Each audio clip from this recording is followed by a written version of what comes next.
right, hello everyone, good morning. Thank you for joining us for our 2024 MSBA Applied Project Showcase. I am Michael Turek and I'm Director of the MSBA program, and we'll start the presentations very soon. But I want to start to give a little bit of context so you have an understanding of this journey that our MSBA students have been on for the past 12 months, as this is the part of our series of events of culmination and celebration for the 12 months of dedicated hard work that our MSBA students have put forth. So our agenda for today, our presentations will occur from 9 a.m. to 12:30 p.m. We have 10 project teams as well as our student club, our Analytics Innovation Club, that will be presenting. Presentations are a strict 10 minutes in length with 5 minutes allowed for Q&A, and we will have 10-minute breaks throughout. We will have a lunch break from 12:30 to 2, and then our Applied Project Showcase resumes in the Snoqualmie Library in the second floor in the TLC area, and those will be our poster sessions from 2 to 3 p.m. And during that time, you'll have an opportunity to interact more with each project team and talk in detail about their projects, and also see a deeper visualization through their posters more about their work. A little bit about the MSBA program. And the journey, again, that our students have been on that are going to be presenting today. It is a STEM hybrid work-compatible 12-month program. It is a 40-credit full-time degree program. Some of the courses include analytics strategy and big data management, business process and workflow analysis, business analytics, applied regression models, analytical decision-making, data and text mining. And throughout, as those are quarter-long core courses, our students have a 2-credit course, which is the Applied Project course, which they'll be showcasing today their work, in which they are paired with an organization, utilizing the organization's data to solve a real-world business problem and progress on that project in lockstep as they learn the curriculum throughout. So the Applied Project program itself is divided into 4 phases, 1 per quarter. Phase 1 is dedicated to business understanding, in which the students have identified the business problem or opportunity and conducted a thorough industry and market analysis. Phase 2 is when the Applied Projects teams began to make requests and utilize the organization's data in order to perform descriptive and diagnostic analytics. Phase 3, the project teams continue to utilize that data after gaining a thorough data understanding to create predictive or optimization models. And in Phase 4, to perform cognitive analytics utilizing AI and digital transformation implementation plans that they've developed as well, including model refinement and delivery of their model within a prototype, proof of concept product that the organization can potentially utilize in order to solve their business problem. I would like to give a huge, sincere, very deep thank you to our sponsor organizations for this year. Community and Schools Tacoma, Sound Credit Union, University of Washington Tacoma, specifically to the Department of Institutional Research, Radius Recycling, Toysmith, Curry and Brown, Virginia Mason Franciscan Health, Westwood Shipping Lines, and Multicare Health System. All right, that being said, I will turn it over to our first project team.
Hi, good morning, everyone. My name is Sean. We're Team 1, and this is Brandon, and our teammates are sitting in the audience, which is Camille and Shanchen. And our client is the CIS community in School of Tacoma. And CIS is a nonprofit organization. They help students who had risk in the school in Tacoma area. They dedicated to help them to stay in school and empower them by connecting them with the community resources to stay in the school and success in their life. So our team project, yeah, it's not working. So our team project is to aim to enhance CIS funding effort. By doing that, our objectives is including identify the donor participation in fundraising events, gift type, and predicting the gift amounts, and create an effective way for CIS to tracking the donors' trend. And our business problem we're trying to addressing is to identify which best donor personnel for CIS to re-engage with. So from last quarter, we received new data and cleaned the new data. We made change to our model, and we have on-site meeting with our client and show them those data visualization and collect the feedback from them. And finally, we finalize our cognitive services for deployment. And this data flow diagram helped us to understand how the data flow throughout the system, and also helped us to understand which data we need to build our models. And next one, we're gonna show you our 5 Ws. So for this descriptive analytics, we're trying to understand why the donation amount is trending down. And we found in this period of time, people's personal finance has been shifted during the pandemic. That's the main reason why. And for our diagnostic analytics, we're trying to understand why we're losing funding. So during this period of time, and we find organizations and foundations are shifting their focus. So they're more likely to consider to support new organizations. And for next one, for our predictive analytics, we're trying to build a model, right? To analyze the independent variables, and we can provide valuable insights to forecast future donation. By doing that, we can help understand the potential funding trend and allow CIS to make data-driven decisions. And for our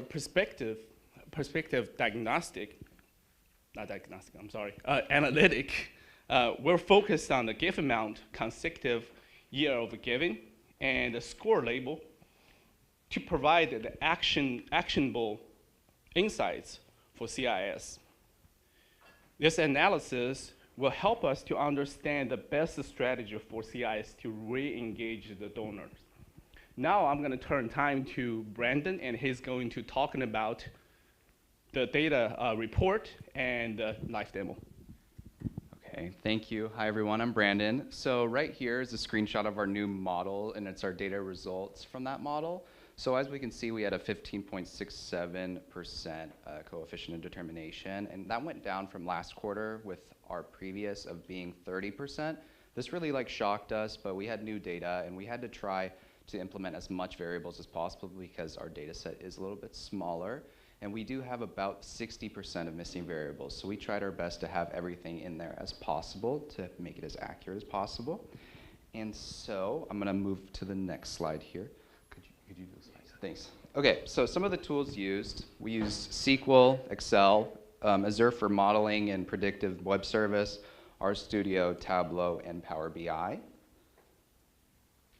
And then here we have the screenshots of our 2 new dashboards we made. Community Schools Tacoma, when we presented last quarter our findings, they were a little bit confused with the results because of our cleaning steps, and they kind of wanted to see how some things turned out the way they did.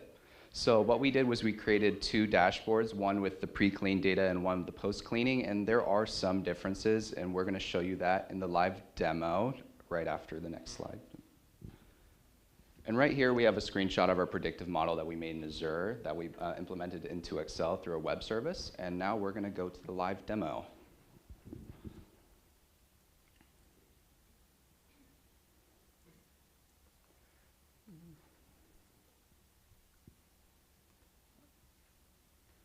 Okay, so here we can see that we'll start with the top, the bar chart right here. We have a consecutive years of giving for the sum of the consecutive years of 0. There's a sum of $700,000. And I'm just gonna show the top of each graph so you can kind of see that there are some similarities and there are some differences after the cleaning, which we found really interesting. So we're really happy that we created two dashboards.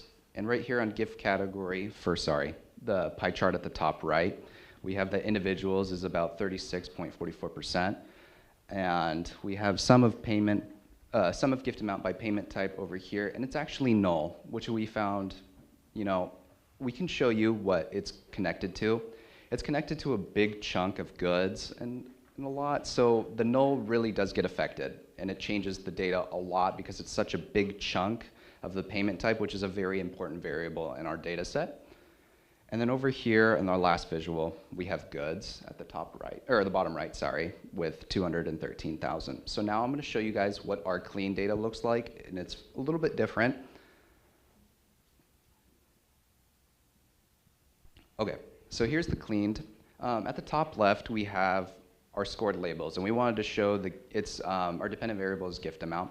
So we wanted to show how many people had the same gift amount, and so there was 472 with $336.07, which we thought that is a lot, but it's because there are some missing variables, so a lot of them had the same characteristics.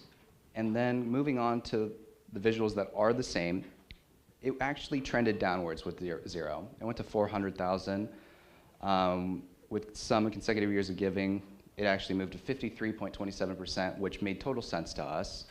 And then over here, we can see that it actually changed. The null went to credit card, but in the past, it wasn't credit card with the highest. It was actually check. And so we found this really interesting, and we were really confused how it would choose credit card, but this is what happened. And then actually, it used to be goods up here with the top, but now it's donation with 235,000. So we found that very interesting. And so we're happy that we created both, so Community Schools Tacoma could actually use both and to see what maybe predictions would be, and also compare the pre-clean versus the clean, just to compare what's happening. And now I'm gonna move to the web service here. And so what we decided was to use Azure Machine Learning Studio to make a web service in Excel as our second cognitive service. So what I'll do is use this. I'll put on auto predict here, use sample data, and then we'll click this. Oh, could you hold this for 1 second? Okay. Oh, thank you. Okay, and then we'll put sheet 1, exclamation point, I1. And what we'll do is press predict. And so these are the scored labels based off the characteristics, and this will be used for them. We created a video for them so they know how to use it in the future, just to make it as easy as possible and implement that into their work. So what I'm gonna do is also show an example of just like putting in data. So we'll say that it's actually an organization donor type. We'll say that they've donated for 5 years. We'll say 20,000, and then we'll say during the annual luncheon, and we'll say it's a donation, and then we'll say it's a check, just to make it a little bit different. And then we'll say it's a gift. And then right here, it auto updates to 825. So that's basically what we created for our cognitive service. We just wanted that to be as easy as possible to implement. Oh, is it 10 minutes? Oh, sorry. Okay. Now I'm gonna move on to our final slide, which is our findings, accomplishments, and recommendations here. So for our findings, we found new scored labels and a new R-squared based off our new data set that we received. And we also completed a predictive service through Azure to an Excel web service, or Excel spreadsheet through a web service. And for our recommendations, we recommend that Community Schools Tacoma uses our predictive web service to determine the donor trends and the best donors to focus on and re-engage with to maximize funds. And lastly, based on our Power BI visuals we created, Communities in Schools Tacoma, we believe that they should focus on creating more events based around donations of goods. And goods are like toiletries, school supplies, and non-perishable foods. And this is because goods have the highest amount of donations compared to the other types. Thank you so much for listening, and are there any questions?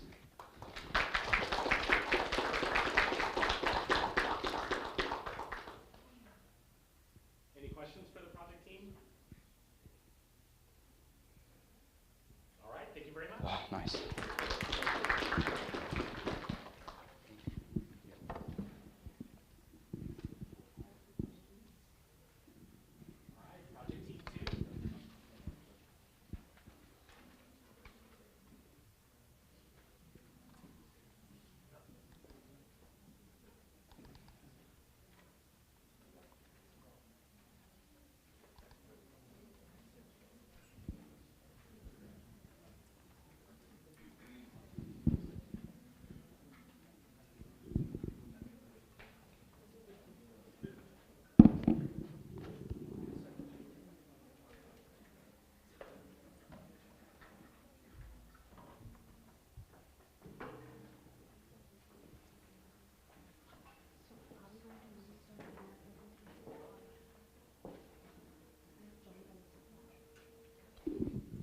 You need to use the microphone all the time.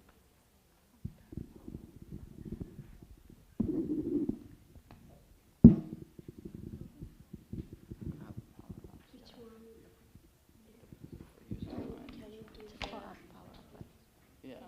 So we can use that completely. That That's slide? light. Yeah. Oh, you already.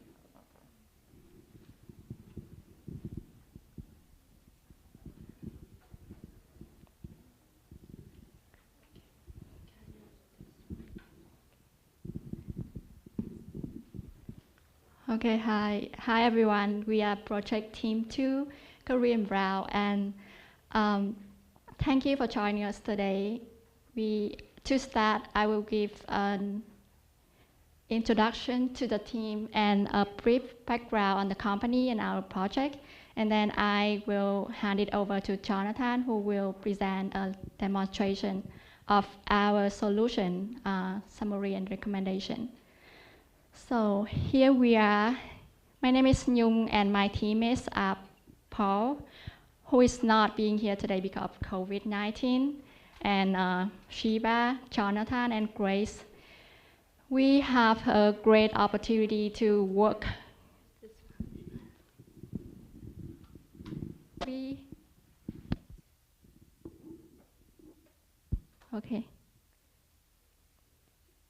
have a great opportunity to work primarily with Rachel, who is Associate Director at Korean Brown, and we would like to extend our sincere thanks for Rachel to being here today, and thank for your support and time and data sharing with us through this project. Moving on to the project summary. So Korean Brown is a global consultancy specializing in construction and property sectors. They are known for their expertise in cost management and project controls. The Korean Brown Business Intelligence team used the historical project data to develop cost models. And this model considers several factors such as project location, duration, current labor rate, and even economic trends to ensure accurate and comprehensive estimate. However, the current method is still highly qualitative because it relies heavily on the subjective judgment and estimators' opinions and experience. So in this project, our objective is to identify the features that have the statistical impacts on the project total cost. And from the analysis, we develop a model to predict the total amount and cost per ton of structural steel used for a project. Let's take a close look to the data that we have been working with. So the data that our client provided us include two entities, the project and material. The project entities contain detail about construction projects, and the material contain more details about many different materials that are used for each project. We clean data, we normalize measurement, and we remove redundant columns such as unit column, and we also remove non-US project. We converted multi-column project classification into single column WBS-like ID. And after we clean data, we normalize our data into SQL Server. About the predictive model development, our objective was to identify the best fit model while maintaining the accurate prediction using the features with the greatest predictive power of total amount. And we utilize ML Studio and Excel for this analysis. We explore a lot of different feature selection methods and algorithm. And for the output, we ended up choosing the Bayesian linear regression because of its outstanding performance on the testing and validation phases.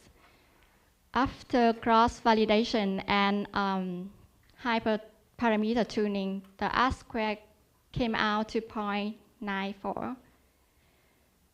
And after we have built our model, we use the ML Studio web service capability to develop a Power Up application. And I would like to invite Jonathan to present a demo. Okay, thank you.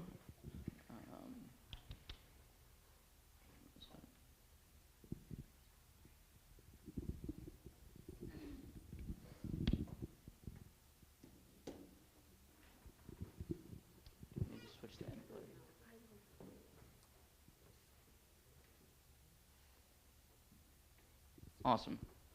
All right, so this is our Power App.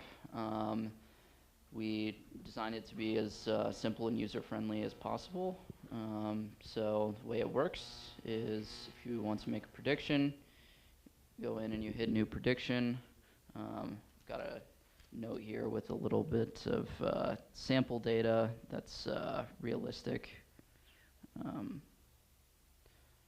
So bear with me while I enter this. Yeah, thank you.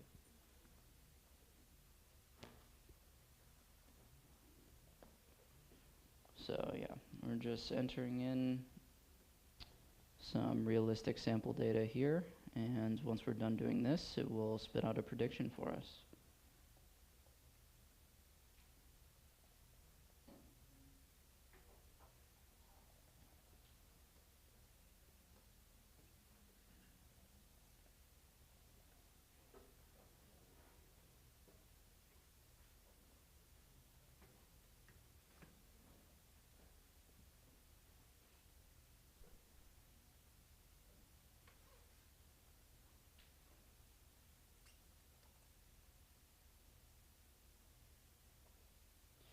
So once you have everything entered in, go ahead and submit item.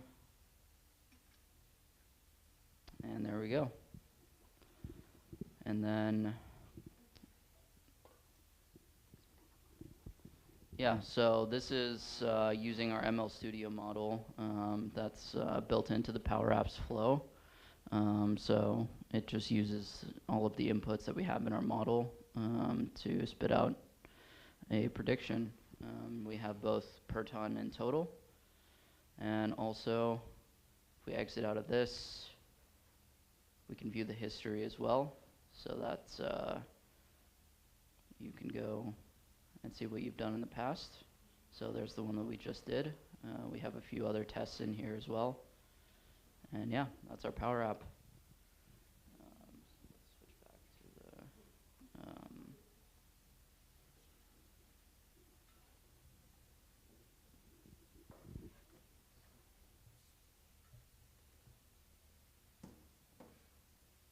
Yep, so for our summary and recommendations, here we have a list of the analytics that we performed, the objects we developed. We recommend that we create a deployment strategy for integration into the client ecosystem. The model will continue to be updated to enhance accuracy, and the Power App needs to be implemented for the initial planning stages of a project. So, yeah. Thank you.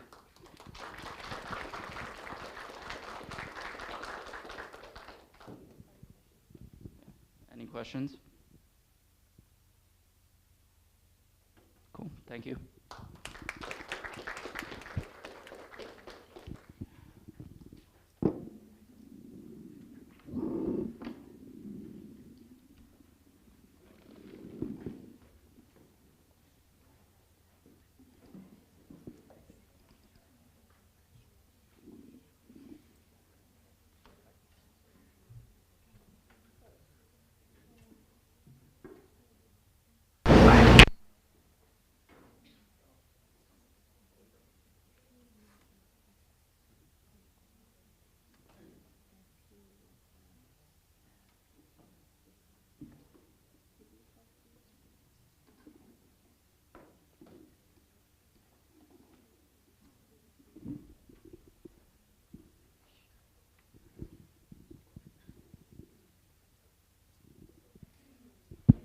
Hello everyone, good morning. I'm Anvesha and we are Team 3 Multi-Care OSETs. So we're going to focus on analyzing seasonality trends and patient volume growth.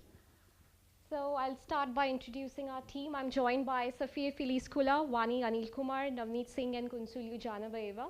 Our project sponsors are Alicia Kuna and Dr. Paul Satterley. Our client representative is Emily Sleepness. Our instructor and director of CBA is Professor Michael Turek, and technical program manager Ozge. They have been very supportive and their feedback has been very valuable throughout the course of the project. Moving on, I would like to give a brief overview of what we'll be covering today. We'll start with the project overview and objectives, move on to the project accomplishments, followed by the data preparation analysis phase, and then the team is going to give a live demo on Tableau and Power Apps, and we will conclude with our concerns, assumptions, and recommendations. So coming to the business problem, the problem that we are trying to address today is to analyze seasonal patterns and predict patient numbers so that multi-care OSETs can better staff and plan their equipments.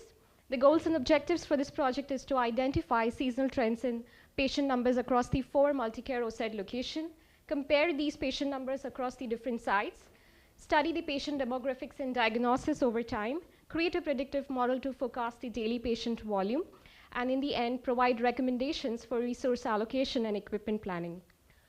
Moving on, I would like to talk about the project accomplishments. So we achieved several milestones in our project. Our project was divided into 4 phases. The phase 1 was focused on the discover and plan phase, where we had the project kickoff, and then we drafted the project management plan. Along with that, we conducted the industry, market, and company analysis, and we also defined the scope of the project. Phase 2 was focused on the descriptive and diagnostic analysis, which we performed using Excel, R, and Tableau. Moving on to phase 3, which was focused on predictive and prescriptive analysis, we used Azure machine learning to create our predictive model. We also incorporated feedback from our client and revamped our dashboards. And we also prepared a summary of findings along with the recommendations. Phase 4 was focused on building our cognitive analytics solution, where we embedded our machine learning model into Power Apps. Moving on, Navneet is going to talk about the data preparation phase. Thank you, Anvesha. As you can see in this flow diagram, this is a flow diagram that represents the data flow of our project from the point we received the data from client and the point till we did our analysis. So first we received the data from the client, and then we handled the missing values. And then we converted the billing diagnosis field into the ICD-10 chapters, which I'll be discussing in the upcoming slides. And after that, we created some new features that would aid us in our Tableau dashboards in seasonality patterns. Then we prepared the Tableau dashboard, and moving ahead, we did our predictive analysis with ML Studio. Next slide. Yeah.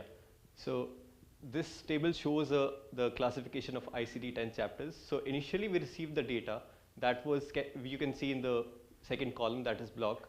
So initially we got the data from in the string format, that is coding system, that is from A00 to B99. So there were like a lot of rows, a lot of patients that fall into these categories. So then we converted those patients in the classification system. So all those patients were combined into one chapter, that is chapter 1. And these are the chapter list. So from chapter 1 to 22, most patients were from chapter 17 and 19. That is what we figured out from the Tableau dashboards. Moving ahead with the next slide. Yeah, moving ahead with the predictive model. So this was the dependent variable that we have number of patients that we were trying to identify, like we were trying to predict.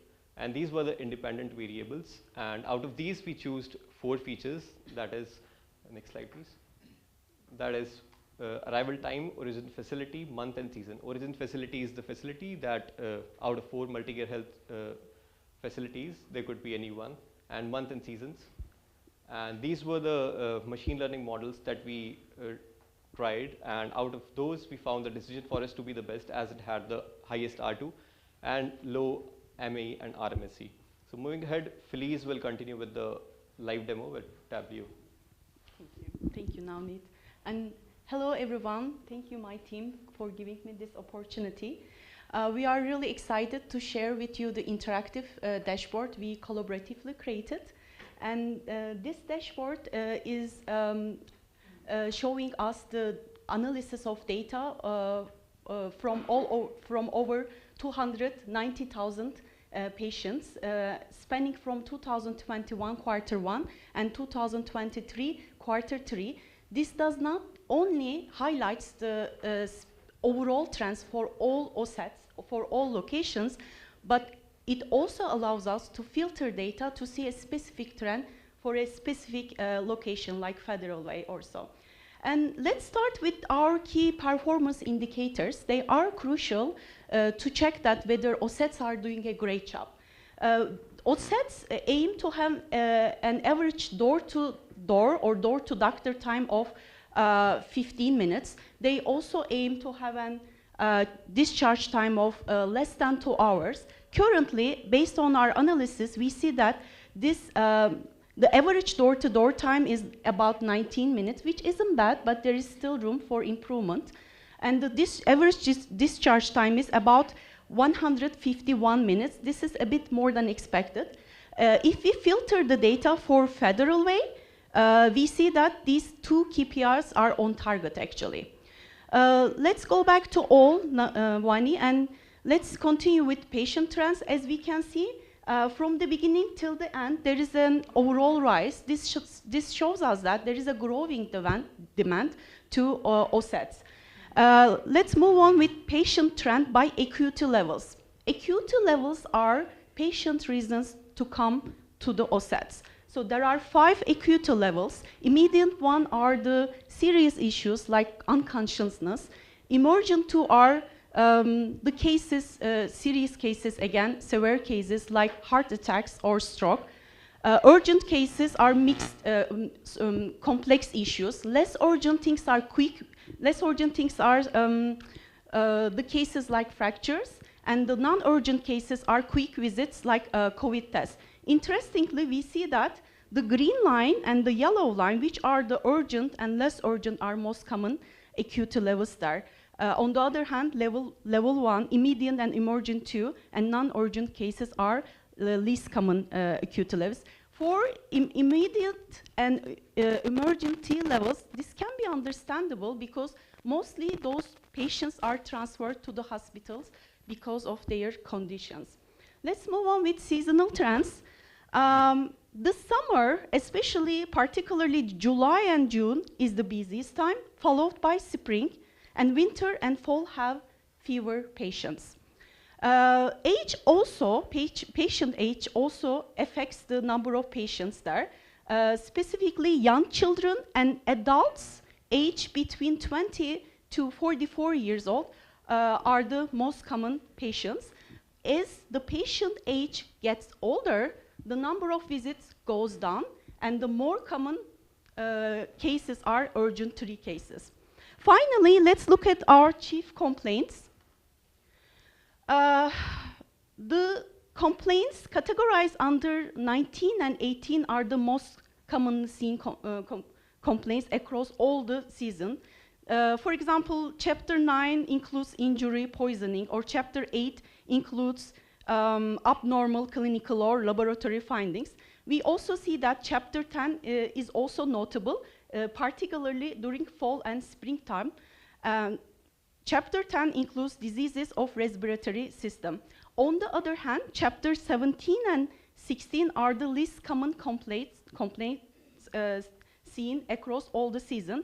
These are the cases like conditions originating in the perinatal period or chromosomal abnormalities. This is the summary of our dashboard and results. Next, Kunsuli will continue with our patient volume predictor application. Thank you. Thank you, Phyllis. We have created this app for multi-care so they can use this to predict their expected patient volumes in the future. And then we kept our app very simple, as you can see, because it's very easy to use this way. And then let's talk about the interface. On the left side, as you can see, there are 4 input fields where users can type in the name of the facility, for example, like Federal Way. And then they can type in the arrival date. Let's say it's 06/01/2025, and it's a summer season. And then it's a June. And then there is the predict patient volume button where you can click and then see the output result on the right side predicted out in the predicted output box. And as you can see, there will be around 92 people in Federal Way next year in summer on the 1st of June. And here we also created one button, reset, where users can just click on it and then clear all the boxes and start over. Yeah, that's all about our app. And the next, Vani will talk about our concerns and the recommendations. Thank you. So moving on to our concerns, assumptions, and recommendations, we've categorized the recommendations into 3 points, mainly staffing adjustments, resource allocation, and seasonal preparedness. Multi-care OSADs will need to focus on looking at the timings when there's high patient volume, especially during the season-specific timings, especially as Felice mentioned, June and July, where there are season-specific ailments. Additionally, some concerns that we have noticed during this process would be an expansion issue. For example, Multi-Care OSADS is thinking of expanding their brand. Therefore, there would be difficulties in predicting volume if we do not add that new location to the model. Additionally, unforeseen events such as the COVID-19 pandemic causes changes or variations in the patient volume. Additionally, an assumption we've made throughout this project is that the historical data accurately reflects future trends in patient volume. Thank you guys so much for listening. Any questions?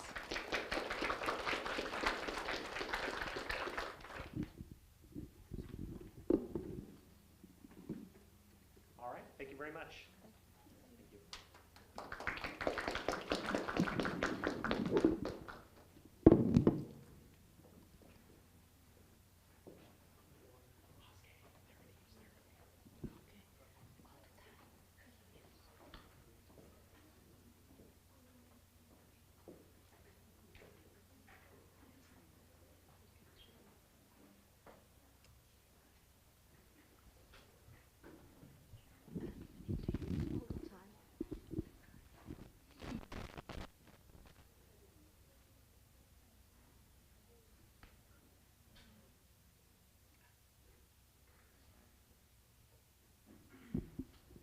All right, good morning, everybody. We are team number 4, working with Radius and Recycling, working with the Pick and Pull Call Center.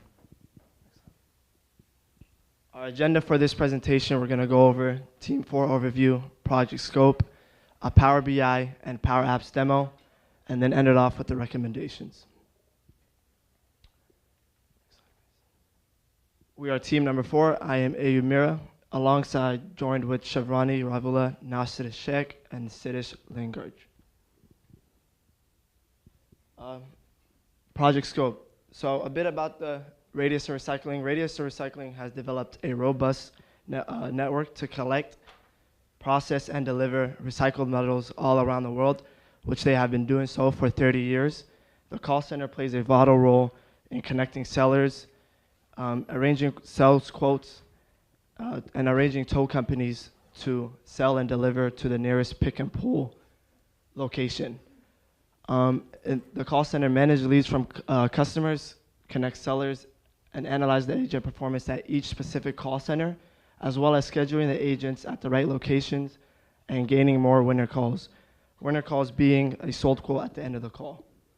The current problem pick and pull call center is facing is that they lack some advanced analytical capabilities, which are producing further insights about each individual in the call center related to performance, and also having an each call center performance. Later in the presentation, Chevrani will go over how many call centers they have in the Power BI dashboard. And lastly, scheduling agent performance at the correct location based on call volume. The question that Radius Pick and Pull wants to answer is what call center attributes to overall performance, as well as forecasting trends to help agent understand how they are trending. Hi everyone. I'll just go over the high-level architecture. We have two data sources, Noctil and Salesforce. And first, the data is directly, the live data is stored in the SQL Server, and then the backup is stored in the Salesforce. They use generally Power BI to do the overall analytical dashboards currently. And this is our solution architecture. That we have used all 4 phases. Phase 1, initial project scope and extracting the data from SQL Server. And phase 2, we have combined the files and transformed and cleaned the files and did an initial Power BI dashboard. In the predictive model, we have loaded the same data and created the machine learning model to understand the best factors leading to the agent performance, that is predicting winner or loser, and also an Power BI dashboard based on the analysis of the agent to specifically focus on the winner agents. And our final predictive analyst model is we have combined the same data files and did a further analysis on the winner and the floating agents, and also created the Power App to run the reports easily. This is our machine learning model. We have done a lot of other models, but this is our best model, logistic regression. And we have about 83% accuracy of predicting a winner or loser based on the features we have selected. Before jumping into the Power BI, I just wanted to note the whole idea of the Power BI dashboard is to create the one-stop shop for them, like a central hub to see the real-time data analytics, and then just an easy way, a 360 way to see all 7 call centers in one dashboard and see individual performance, performance of the team, and see how they can make use of this data to see the call volumes and the scheduling. This is the demo.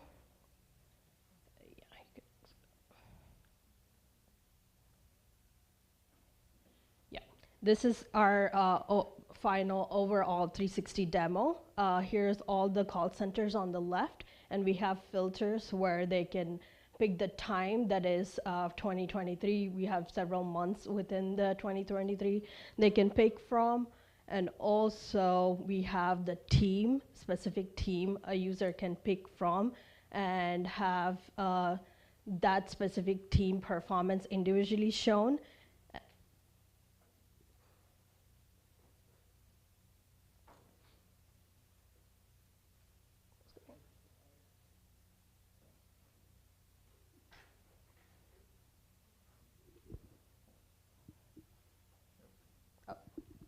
sorry about that.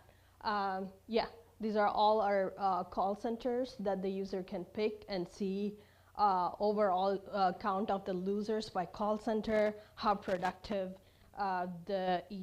each month the productivity is, and yeah, and overall all the months how the performance is overall.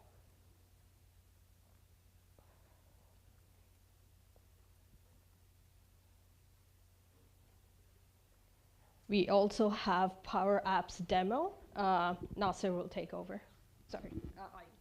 Yeah, so our main deliverable this quarter was developing a Power Apps for our client. As you can see, I'm going to give a little bit of a demo of our Power App. Very simple structure, right? Agent Performance Hub. As you enter, it will welcome you by giving you a little insight of what the Power App shows, right? You can view critical data from each metric tracking agent performance, right? So as you click the data source, you would see the agent's performance. Hopefully it loads.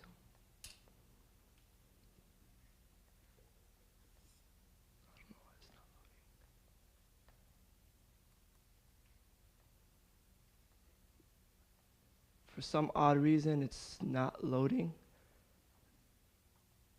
But yeah, so when it loads, it'll show you the agent ID, each agent connected to the Excel sheet, right? So this would be the agent performance. You see the different sections in here as well. Next, you would see the agent calls, agent activity data, flow calls, and then ending off with quotes and agents. This is connected to the Excel sheets, just making it simple for our client, getting a live data through the Agent Performance Hub.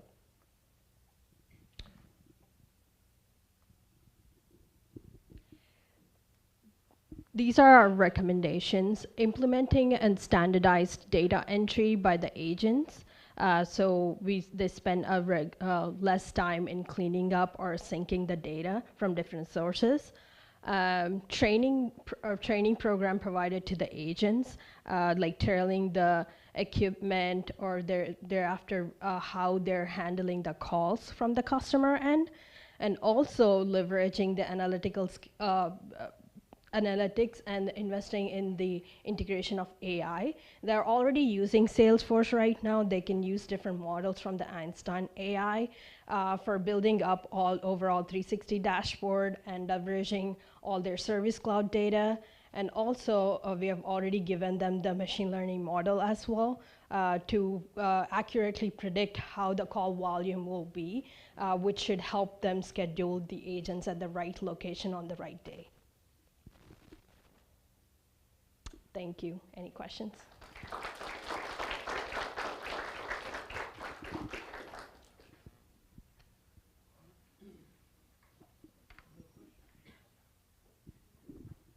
All right, thank you very much. So we will go ahead and take our first break, and we will resume the presentations at 10:05.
We also have had people start responding to my survey about interest for 2025 MSBA that I sent out last week.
Test, test. Okay.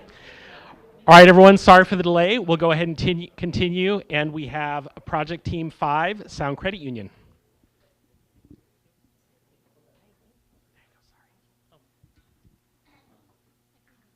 No, like,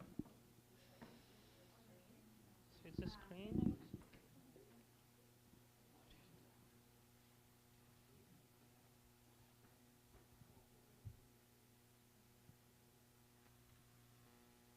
Okay.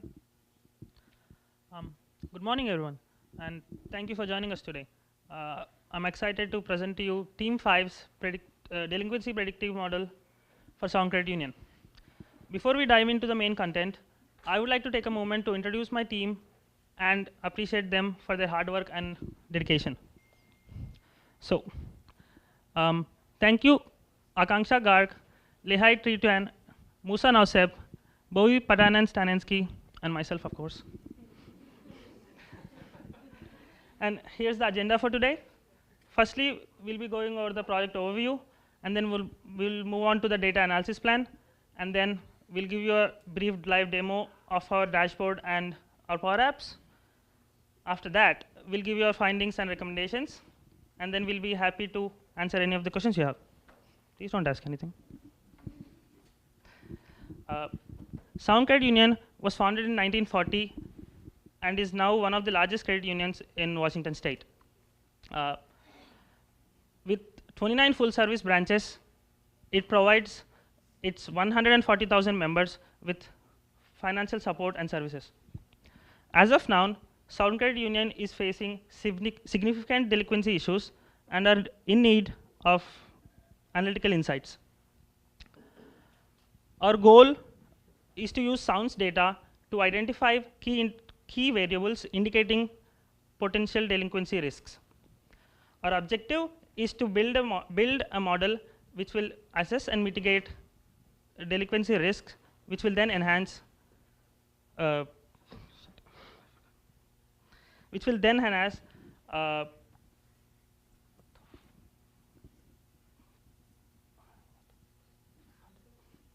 okay, yeah, customer satisfaction and customer relationship and expectations. Finally, we would like to give out a working model that can be continually operated and be used for ongoing use. Oh, sorry. I'd like to hand over to Akanksha Garg, who's going to be giving you the project lifecycle, followed by the data analysis plan. Thank you. Hi. Thank you, Akshay. So our project was just divided into 4 phases. Phase 1 was focused on defining project goals and objectives. In phase 2, we conducted descriptive and diagnostic analytics and performed ETL operations to prepare the data for model building. In phase 3, we developed predictive and prescriptive models for forecasting and recommending actionable insights to support decision-making process. In phase 4, we improved the model performance and deployed Power Apps for user interaction. While working on this project, we use various data analytics tools. Starting off with, we performed data cleaning and data preparation using RStudio. And we performed exploratory data analysis using Python. And we did our correlation testing to exclude highly correlated features. For data visualization, we created interactive dashboard in Tableau to understand loan delinquency trend based on branch and loan codes. We built a predictive model in Azure ML Studio and achieved an accuracy rate of 75.4%. We created Power Apps by integrating it with our model as a final deliverable. Now I'll hand over to Moose to talk about the live demo. Hello, I'm just gonna exit out of here really quick and hop on over to our live demo. So this is our live demo, our Tableau dashboard. It kind of goes over loans and different types of loans and then delinquencies. So at the top over there, we have all the different types of loans we have, and then they're assigned a code. So closed-end loan is 0, open-end is 1, line of credit 2, credit card 3, and then line of credit, average daily balance line of credit is 5. So the first graph on the dashboard kind of goes over the average original balance over average original balance over year by loan codes. So here we see that we have like the first loan code 5, which is average daily line of credit, which kind of ends off at 2009. We are making an assumption here that the loan was discontinued, that they didn't, some credit union didn't offer that kind of loan anymore. And so if we come down here, we have total delinquencies per branch for each loan code. So here it shows the most delinquent branch was a branch number 97. They had the highest number. So this is only taking into account delinquent accounts and delinquent loans. And so branch 97 had the most amount of delinquent loans. Branch number 83 coming in second. And then the color differentiates the loan code, the different types of loan. So for example, for 83, we have, oh, sorry.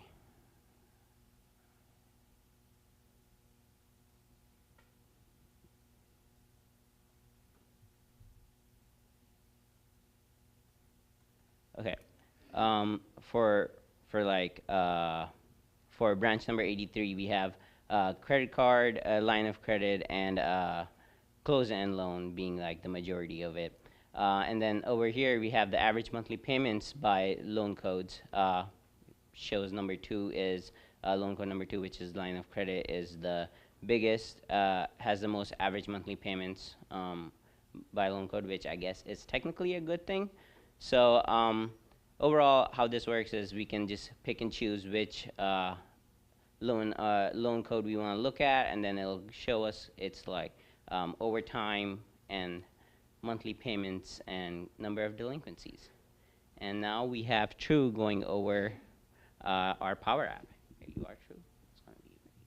Hi, my name is Drew, and I'm excited to demonstrate our application built using Power App.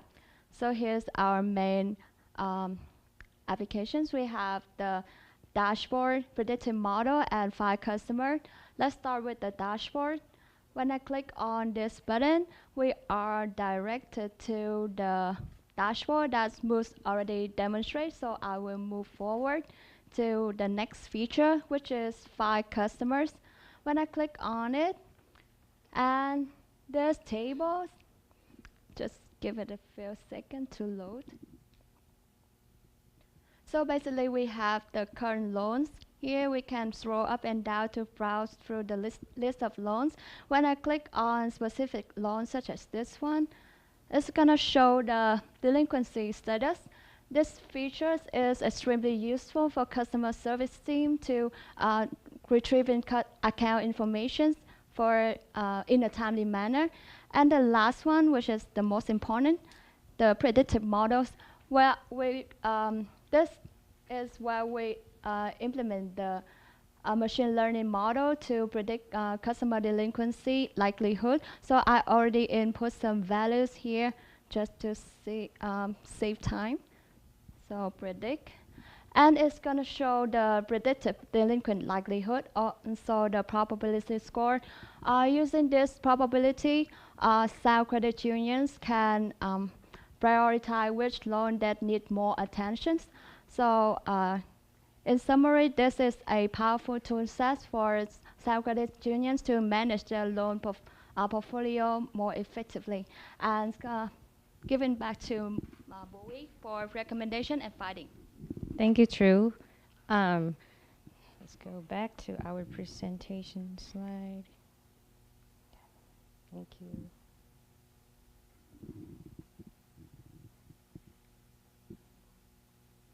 All right, so in this slide, we're going to talk about the recommendation that we would like to give to Sound Credit Union. First of all, due to our limited financial knowledge, we encourage the company to utilize its expertise when interpreting model results and guide decision on customer interventions.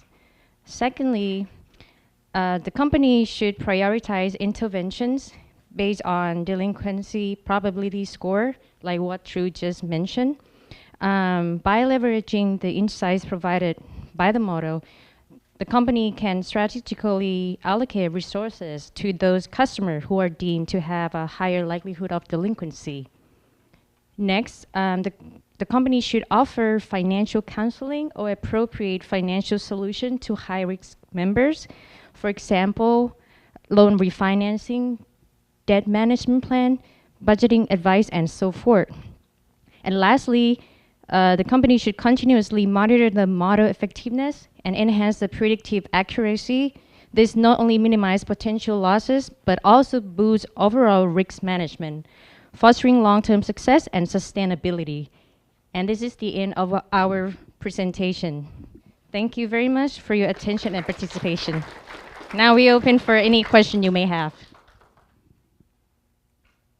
All right, thank you.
Good morning, everyone. This is Team Toysmith. Um, we are toy manufacturing and distribution. No, that's more. Okay. We are a toy manufacturing and distribution company. We are established in mainly Washington State, but we have business across the oceans. And we are a team of 4.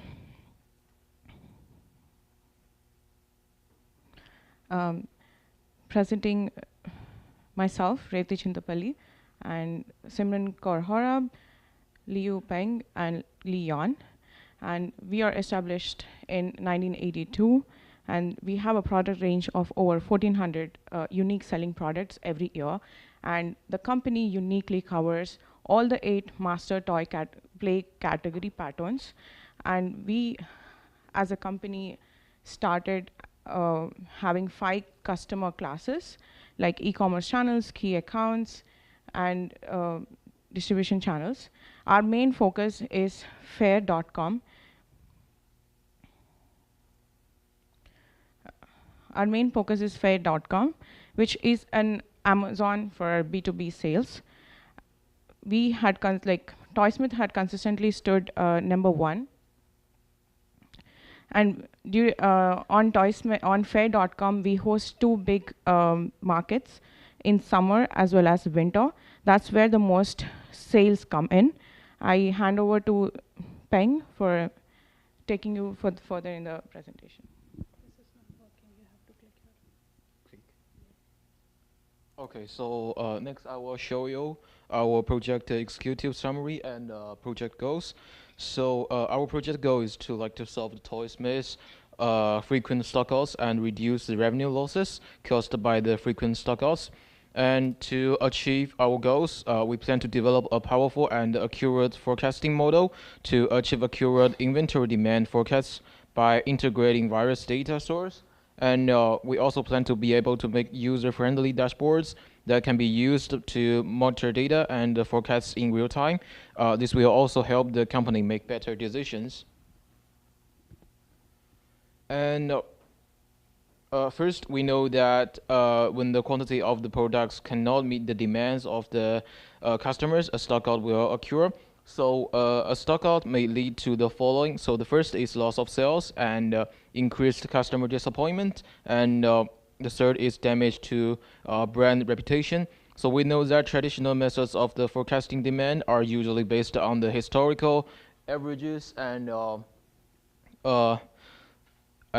guesses about the market demands. So which is also one of the reasons for the inventory problems. And so we have visited Toysmith warehouse and communicated with the relevant personnel to understand the company's operations and the use of the forecasting models. And demand forecasting generally includes the following points. So the first, you could say like the seasonality, the trends, promotion and economic indicators, and customer behavior data. Next, I will show you how we build the model, and we definitely define the project goal as to implement a modified analyzed framework using a time series forecasting and machine learning to improve inventory management. And we choose to use the data from fair.com for time series analysis, and models such as ARIMA, STL, and ETS were used to capture the Toysmith's unique sales trends and seasonality. So I mentioned the machine learning. We saw of using machine learning to identify the complex data interaction and enhance the accuracy of the predictions by combining the nonlinear partners and external influence. After completing the construction of the prediction model, and we began to design the user-friendly dashboards and visualizations so that user could monitor the data and prediction results in the most intuitive way and make the most appropriate business decisions. Okay, here is the project timeline. You could see in phase 1, which is the first quarter, and we learn about the company's operation model and identify the business problems. And in the second quarter, we collect the company's data and perform the data preparation and data cleaning, which is we just begin to prepare the data. And in quarter 3, we completed the data preparation and start to build the model. And right now, so we refine the model and prepare for the final deliverables. And I will move to Simran.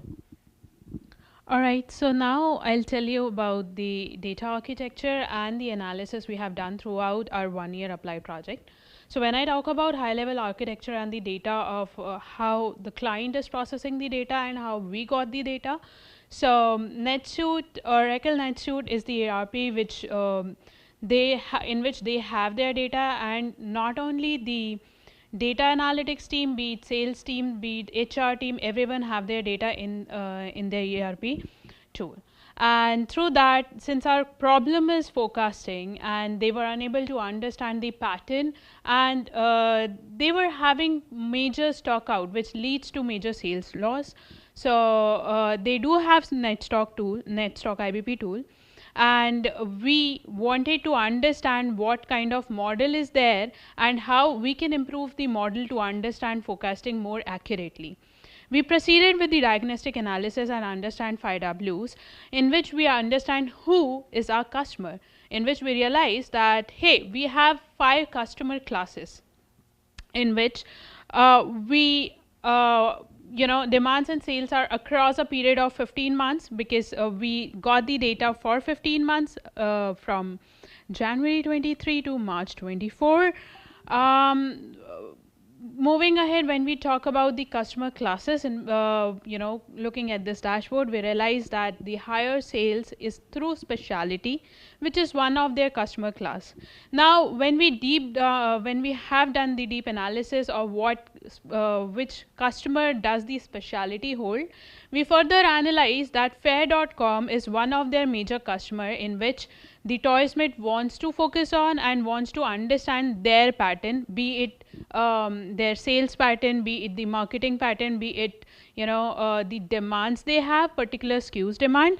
So when I talk about SKUs, here is the dashboard which represents the total SKUs and the number of orders in the past 15 months and the quantity sold through the particular website.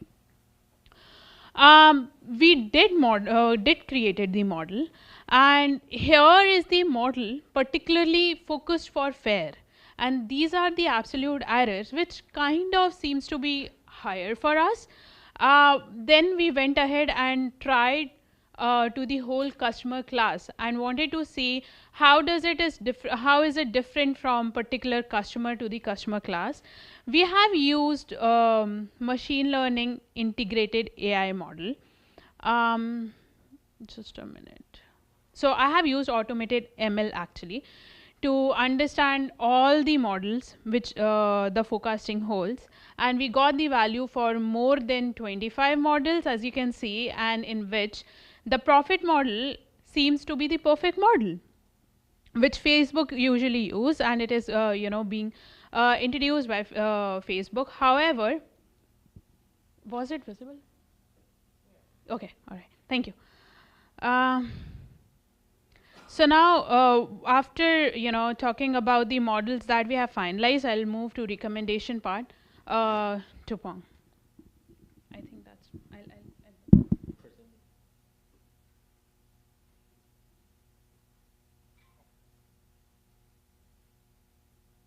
Okay, so here's our recommendation for the improvement are divided into the following aspects. So the first is enhance the company's online image, especially the company can try to improve the e-commerce platform to provide a better shopping experience, or use effective SEO or SEM strategies to increase brand awareness, and the company can also increase customer engagement and encourage repeat purchases through the personalized marketing and loyalty programs. And the second is expand sales channels. For example, explore new online markets and continue to develop B2B partnerships. And you can also try to participate in pop-up store activities to increase the brand awareness and attract more new customers. And we also recommend the implement more effective warehouse management to reduce the inventory managed costs. And the third part is the company can use more promotional strategies, seasonal promotions, bundle deals, and clearance sales can be offered at special times in order to reduce the company's operation costs and inventory management costs. And the company needs powerful and accurate forecasting models to accurately predict products' demand. And this is all the presentation. So, any questions?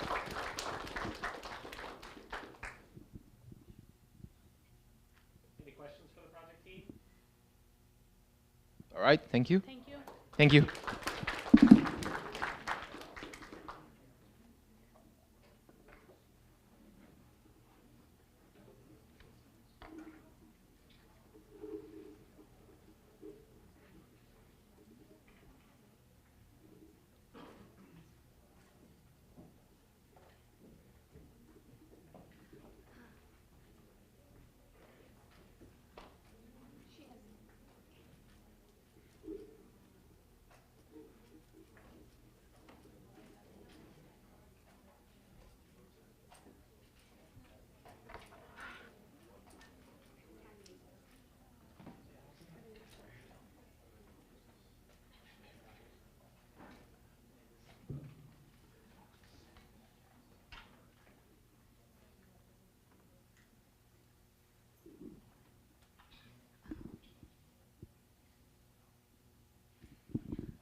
Okay, everyone.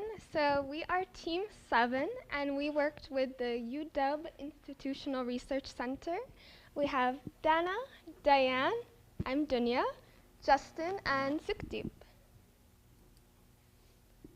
So a little bit about our organization and their challenges. As some of you may know, UW-Tacoma is only 29 years old, and it began as an institute only for those that are transferring, and it's grown into what we see now, a master's programs, first-year student programs, and much more.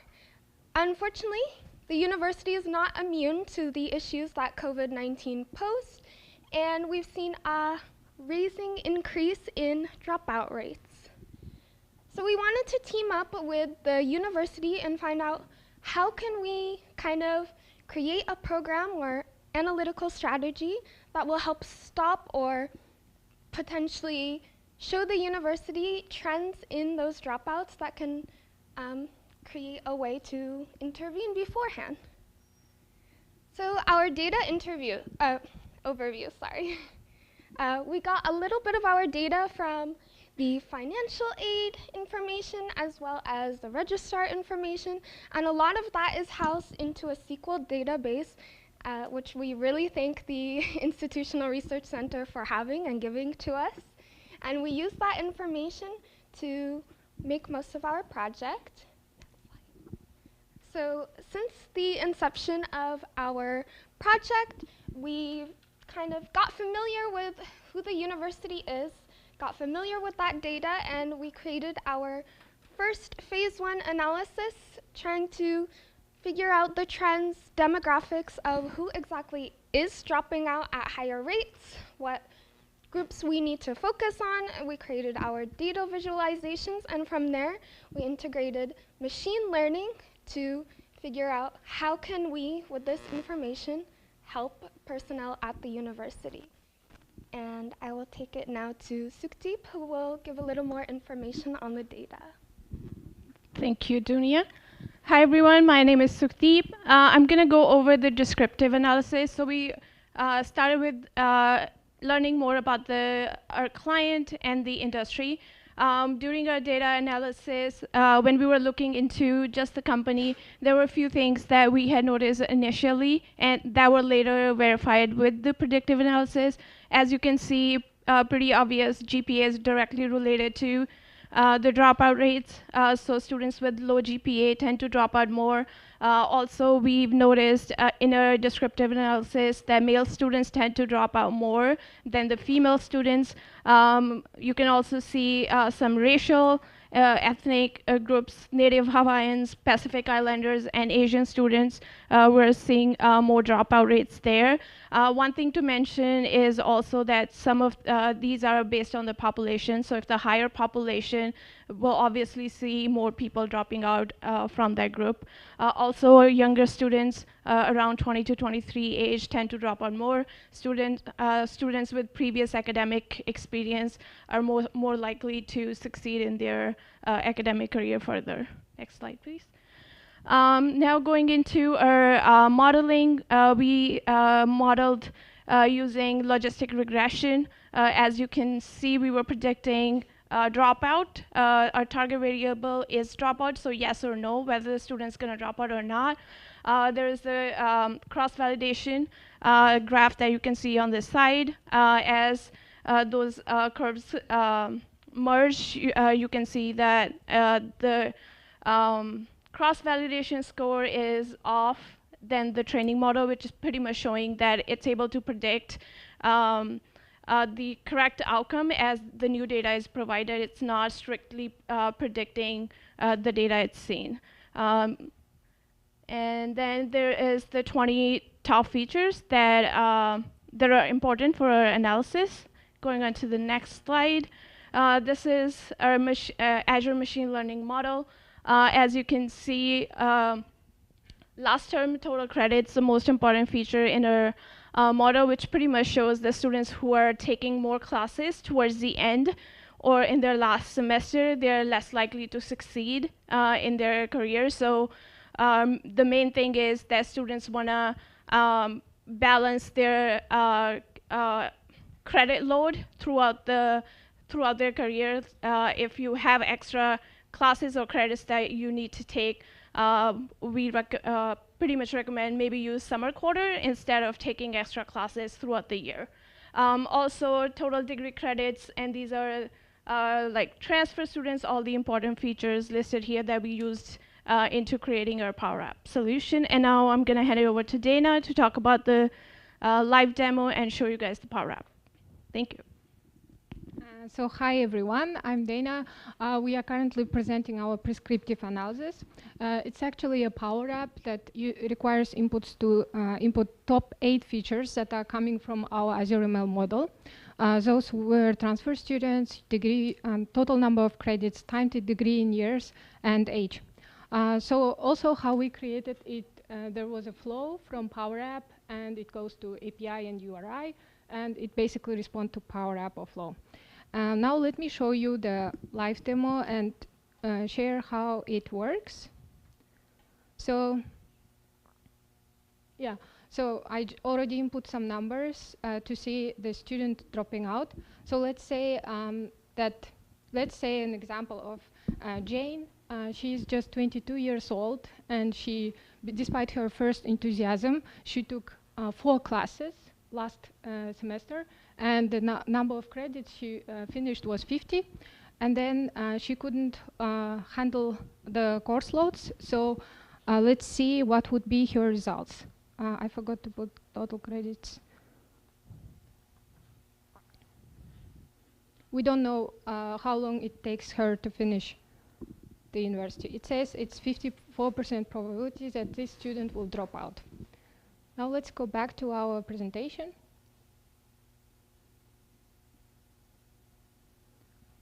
So that was our Power App, and the challenges and actions we took to overcome them.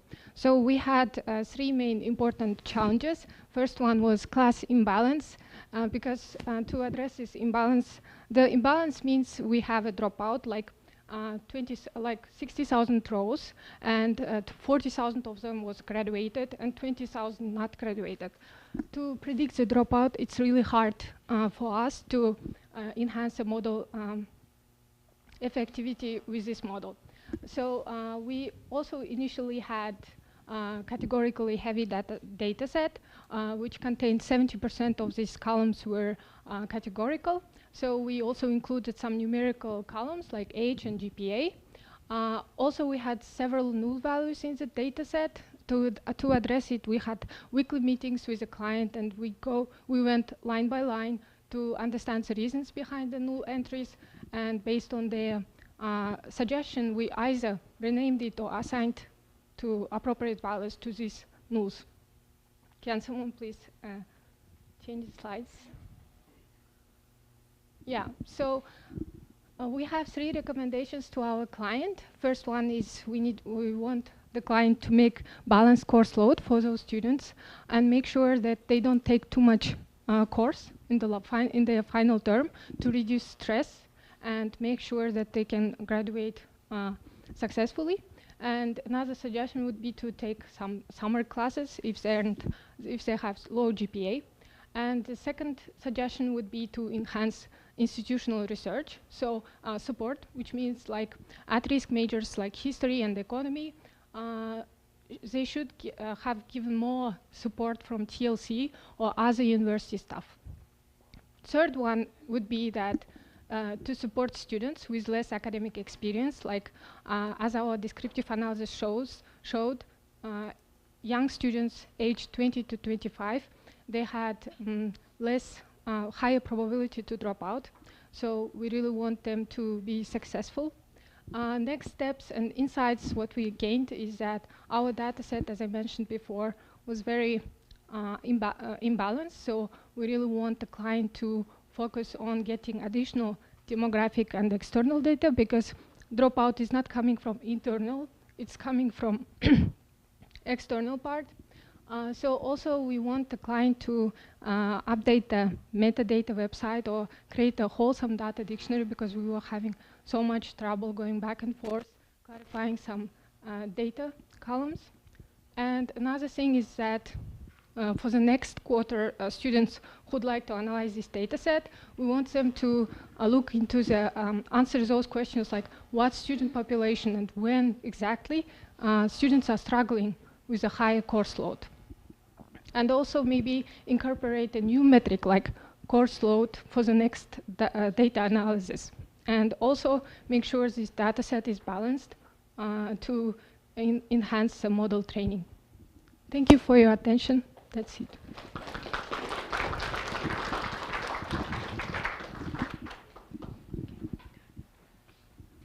Are there any questions for the project? All right.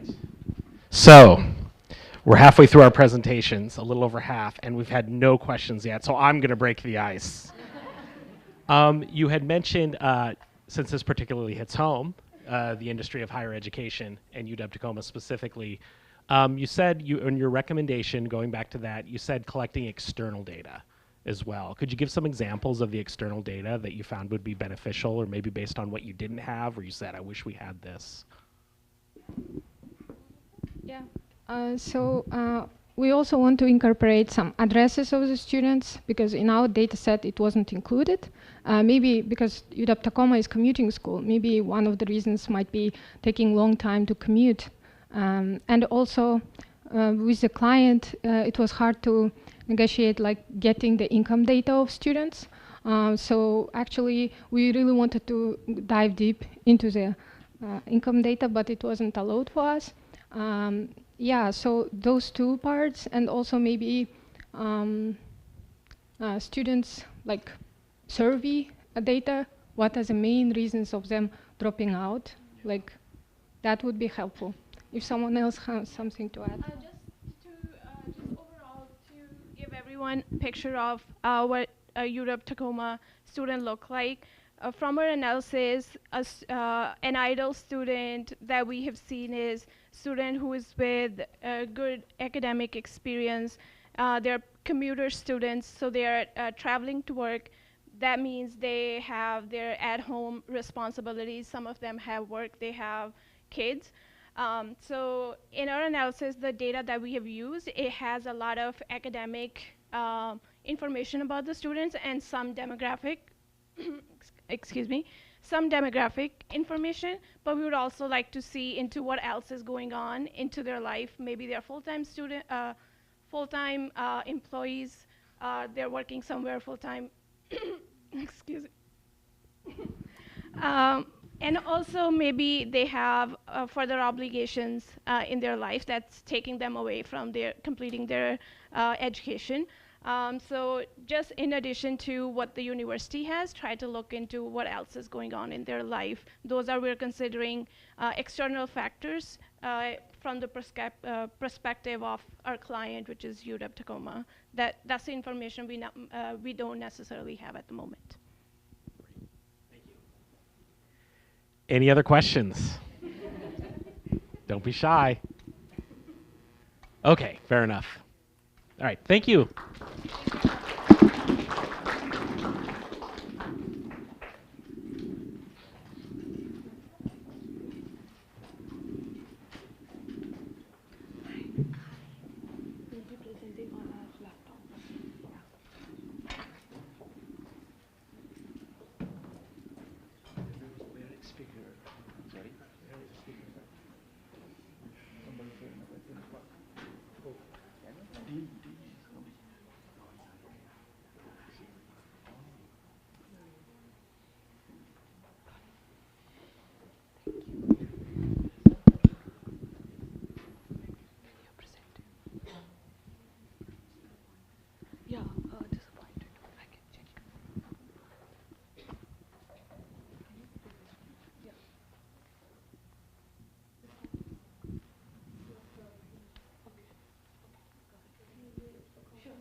Okay, hello everyone.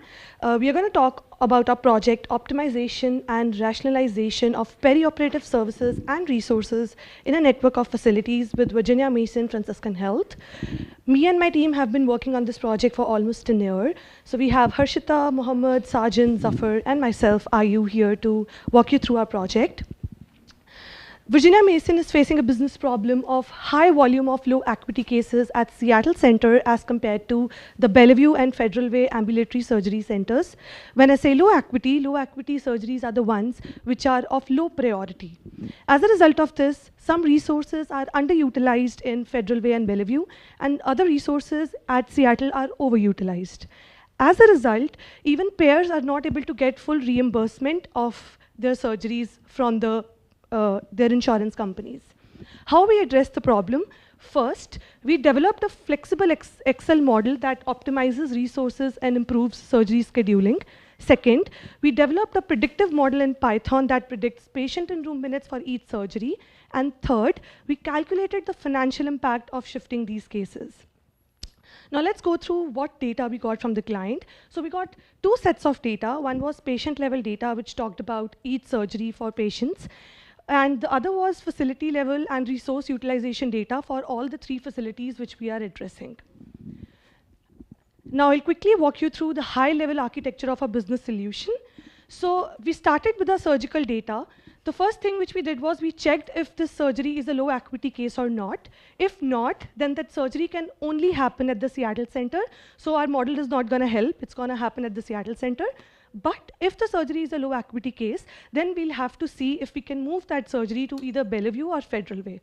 Now, if it's a low acuity cases, we check the financial weights of both the locations, and the location which has higher financial weight, as in which gives more financial revenue to the company, we'll move the surgery to that center first and then to the next center. And now I'll request Zafar to walk you through the Excel models which we have been working on. Thanks a lot. We worked on two Excel models, 1 and 2. The only difference is one is based on the scheduled minute, other is based on patient in-room minutes. The results of both models are about the same. The client requirement was they want to have an Excel model. So I'm going to talk about model 1 briefly. On the left side, you see the data that was provided to us actually covered 14 months from July 2022 to August 2023. We have about 1 million low equity scheduled minute at Seattle location, and client requirement is, or the objective of the model is to move those minutes to Federal Way or Bellevue, and we have 38K minutes available in Federal Way and Bellevue. So this is actually before this is part of the descriptive analysis. So this is before we did any adjustment. And this is the post adjustment. So as you can see, from 1 million, it is down to 734K. And out of 238 available minutes, we are able to move 218 minutes. That's pretty impressive for Model 1. And this is a summary of Model 1. So this is actually individual centers summary. So Federal Way, we have 132K minutes available, out of which we are able to move 114 actually. So that's 86%. Out of Bellevue, it is 106 available minutes. We are able to move 104. The model looked at each date, the scheduled minute, where it can be moved, because Federal Way has the preference over Bellevue, and the percentage is 98% for Bellevue. That's pretty impressive. And altogether, the summary of both centers, and Federal Way and Bellevue, is about 92%. So now hand over back to Ayu. Thank you. So I'll walk you through how we calculated the financial impact. So what you see right now on the screen is financial weights for each pair group at each center. So you can see for Seattle Downtown Commercial Pair Group, the financial revenue for the company is 2x. For Federal Way, it's 2x, and for Bellevue, it's 0.6x. Now we moved the surgeries to these the new locations, and multiplied the total number of surgeries and calculated the total financial weight impact of our model. Here you can see before moving the surgeries, the financial weighted impact was around 20K. And after moving the surgeries, the total financial weighted impact is around 19K. As we can see that finances are impacted by 5.38% after we move the surgeries to Federal Way and Bellevue. But on the positive side, it also frees up the space at Seattle Center, and company can now prioritize more on high acuity cases, which are more priority, as well as reduce the wait time of new surgery scheduling. So now I'll move on to the predictive model, and Harshita will take it forward and walk you through it. I'll just walk you through the predictive model that we did on Python and ML Studio. So what we observed is there were discrepancies with the patient in room minutes and the scheduled minutes. And then that implies that the location might be freed up or taking longer time than expected. So by predicting patient in room minutes, it helps them schedule better and have better resource utilization. So from the data, as we can see, we have 10 features and 1 target variable, that is patient in room minutes. And next, how we prepare the data is all the numerical features were normalized to maintain the scale of the numerical features. And all the categorical features, we used k-means clustering to do clusters, which can be represented numerically, which will help our regression model. So we did a lot of iterations. We explored boosted decision tree regression, decision forest regression, neural network regression, and many others, out of which we found the best fit for our model to be boosted decision tree regression with R-squared value of 0.792296, which explains about 79%, almost 80% of the patient in room minutes of the data that we put in the model.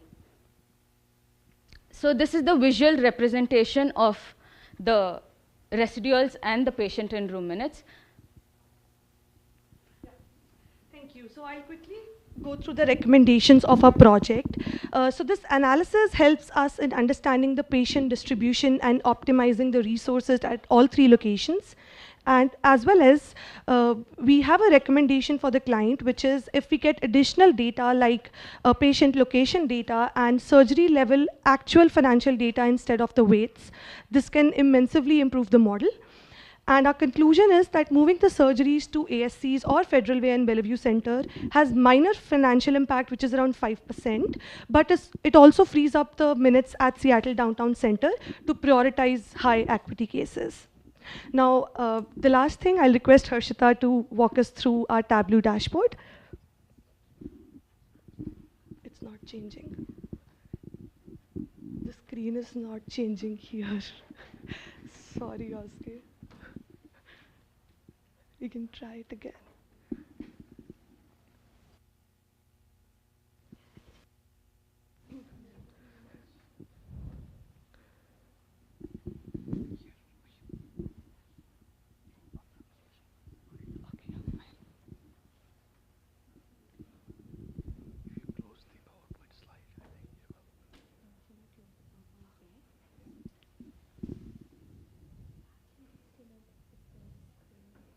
Yeah, Harshita, I think now it should work. Now can you? Yeah. Okay. So we have built a very interactive dashboard with a lot of filters. As you all can see, the first segment that is all filters, when you change the filters, it reflects in the graph, in all the graphs that we have. And the next segment we have is the summaries. We have summaries for all the graphs, so you can see in detail of what graph is there and what's the summary of each graph in this segment. And then we have case volume pre-movement and case volume post-movement. And we also have pie charts to represent the data in detail so that we know how many of them are high acuity and how many of them are low acuity. And then we have pie charts here that talks about the scheduled minutes before and after movement. And then we have number of cases moved before and after movement. So this can be done in detail as well.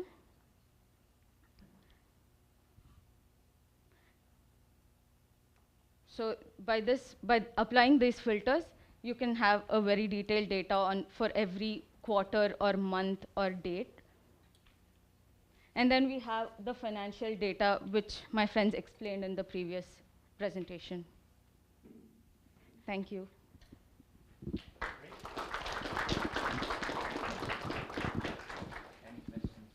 Any questions for the project team? Thank you. Sorry for I'm happy to walk the mic to you. Any questions? All right, thank you very much.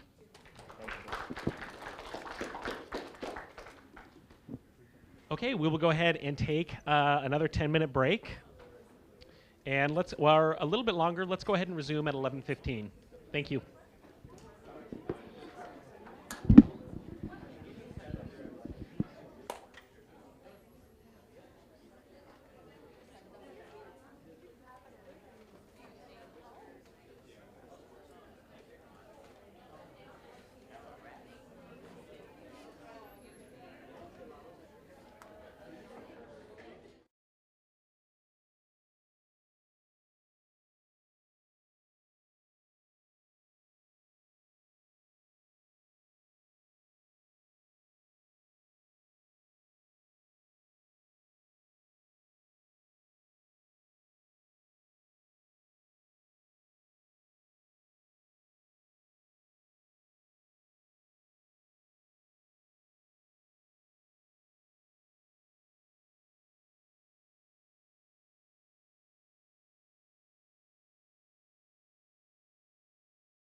All right, let's prepare to resume.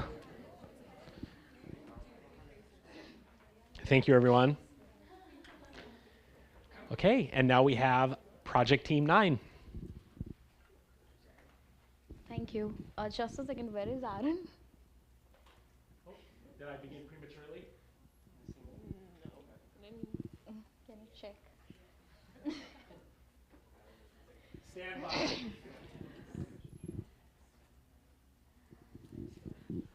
I apologize for not asking if you were ready. That's fine.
Thank you, Aaron. Welcome. Okay. So hello and very good morning to one and all present over here. I'm Sachi and we are Team 9. And our project is Surgical Supplies Cost Reduction for Virginia Mason Franciscan Health. So a little bit about Virginia Mason. So it is a leading healthcare provider in Northwest region and have 11 hospitals across this Northwest region, and for our project, we are considering 8 hospitals in total. They are also having clinics and a research center. Moving forward. Okay. So this is our team, Whitney, Aaron, and Vikramjeet. And our client representative is Joseph Phillips and Angie Higgins from VMFH. Here I just want to thank you, Milgard Business School, for giving us this wonderful opportunity for working with Virginia Mason, and also for our professor working throughout this project journey. Thank you so much. So our objective is to reduce supply and implant cost by analyzing the cost variation between the preference cards of doctors. So what is preference card? So preference card is like a recipe card of surgery, that what a doctor needs for the operation, what are the apparatus or tools needed for the operation. So our deliverables would be dashboards, Tableau dashboards for showing the data patterns and data insights, strategy for cost reduction, and also an analytics solution prototype for the cost savings. So our project plan is, in the phase 1, we started discussing with the client and we understood what are the key deliverables for the project. In the second phase, which is the descriptive analytics phase, so we plan, analyze, and created dashboards in Tableau. Moving forward to third phase. In the third phase, that is the predictive model we have created to forecast the supply and implant cost. And in the fourth phase, we deployed the analytics solution by using the Power Apps, and also we have created a Power BI dashboard for the cost savings. Moving on to the solution architecture. So we have 2 data. So first is the cost report and one is the epic report. So in the cost report and epic report, we fetch the data from the client. We did some data cleaning and choose it to relevant data and put that into the data repository. And from there, we fetched the data by SQL and did the data analysis and created dashboards, models, and delivered to the stakeholders. Moving on to the sample list of data. So here our dependent variable is the total cost which you are predicting, and here are the independent variables, some independent variables which we mentioned: the actual location name, log ID, surgery start date, loss in ID, and the supply name. So let's go to the descriptive analytics phase. So what we are doing in the descriptive analysis, so we want to analyze the data that what is the usage and wastage of implants throughout different departments or surgeons or different hospital location across the Virginia Mason. So we are calculating that how many percentage are wasting or using ahead. So here we created, we analyzed here two graphs, that is the used and wasted by the count and type. So we total created 3 dashboards, but due to the limited constant of time, we put this two graphs only. So here you can see the surgical supply is the most used type if we consider the type as a category. And here in the St. Joseph having the 25.42% in total of users. Moving on to the next. So these are our findings. The first finding is the total cost as having a lot of outliers and it is rightly skewed, and there are a lot of features that is highly correlated. And as I mentioned, the surgical supply is the most used, that is for 16.40%, and also the implant is most wasted, 18.62%, and it is also the costliest surgical supply for the different hospitals. Where if you consider the different locations, then the St. Joseph is the mostly used implant, and St. Michael is the lowest wasted one in the implants. Moving on. So let's come to the predictive analytics. So first we started with the feature selection. So we did the stepwise reduction, PCA, and we hit and trial method. I'm sorry, hit and trial method, and also we have tried the FBFS in the ML Studio. So after analyzing that, we concluded our variables as mentioned here. There are 8 variables in total and 1 dependent variable. And after the feature selection, we come to the model selection. So we started with the linear regression, then boosted tree, random forest, lasso, elastic net, support vector machines, etc. in RStudio and in ML Studio. And then finally, we concluded with the boosted tree model. Why? Because it is having the highest accuracy, and it is also compatible with the RStudio and ML Studio as well. As at the beginning, we have the issue of the big data. So it was not supporting all the platforms. So analyzing all these things, so we concluded that with the boosted tree model. So let's come to the next phase. That is the live demo. So I'll start with the Power Apps. Okay, so this is the mainframe of the Power App. So there are 2 keys, that is one is the Lawson ID and one is the predict. So for the Lawson ID, if we click on the Lawson ID, then we will get the data details over here.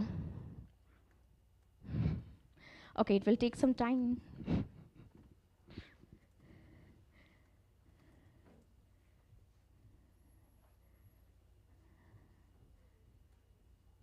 Okay, can you please move back? Go to the predict. Okay, so there are these are the features which we have selected for our model. So if we'll click on that, then okay, so there is some issue with this because that was the values were saved. Can you please hold on? I will look at this.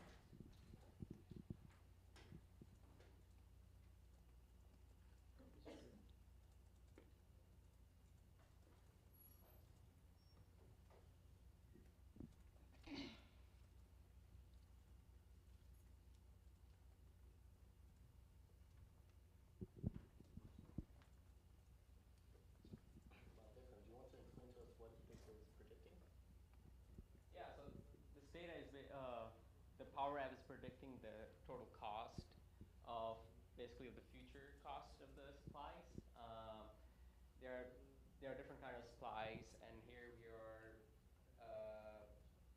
Talk to the mic, please. Sorry. Here we have the dressing and tape is our supply, and we are predicting the cost for it. For the location, we're choosing the location as the SCH Oregon. There's a Lawson ID for each supplies. Each preference card, there's a Lawson ID that basically has all the type of supplies, tapes, dressing, so on, and the cost per the supply, and the type of supply, and the use and the waste. And this is our predicted cost for the future. So in the original Excel sheet which we are provided, the prediction was the total cost for that was 5.30, and in the prediction of our model we are getting 5.39. So you can see the accuracy of the model, that how much it is accurate. So this is for the Power Apps. Now let's move on to the Power BI dashboard for the cost savings. All right, thank you. Hello, everyone. So we are very proud to present this Power BI dashboard savings calculator. So as you can see, we have inputted some values ahead of time. So what we have in Lawson ID 1 and Lawson ID 2 are two very similar towels. One is 17 by 27, and the bottom is 17 by 26. And as you can see, even though there's just a 1-inch difference, there's actually quite a big difference in the supply unit cost. And you can see the difference is about 1.5. So we've calculated a theoretical savings that you could accomplish by swapping from the top to the bottom. And in this case, it's about 3.02, not that big. But if we go over to the supply location, change it from St. Anne to Walters. So Walters Surgical Medical Center is part of St. Joseph. It's just down there somewhere. So can you uncheck? Yes, St. Anne. So now you can see that Walters is currently not using the second supply, which is cheaper, but is currently still on the first supply. So you can see that they have a potential savings to accomplish around 1,216. So we can replicate this process with many other supplies and kind of see how many savings that we can accomplish.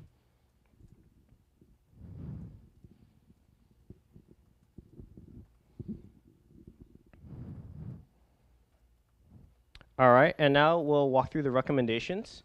So overall, we did encounter some issues with model complexity in R, leading to 26 gigabytes of storage needed, which didn't really work for our computers.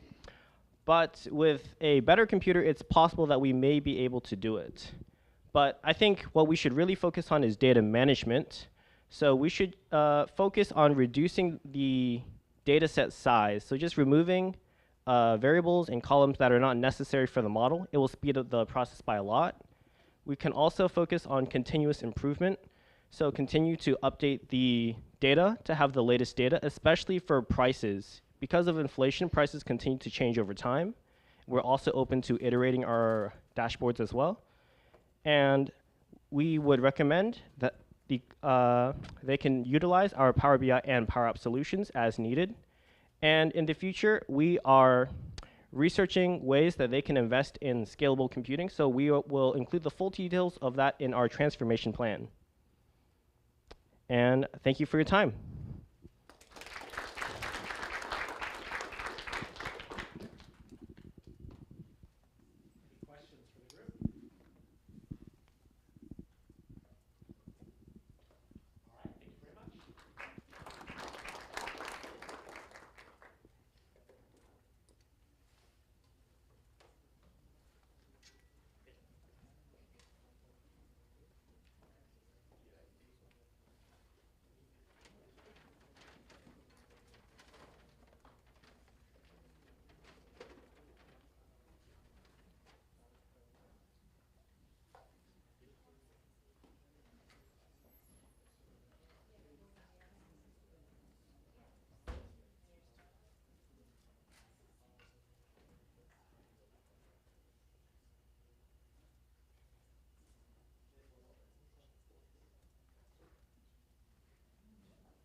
So the UW team, I'm Isaiah Hatch. I'm joined by Lourdes and then Chun.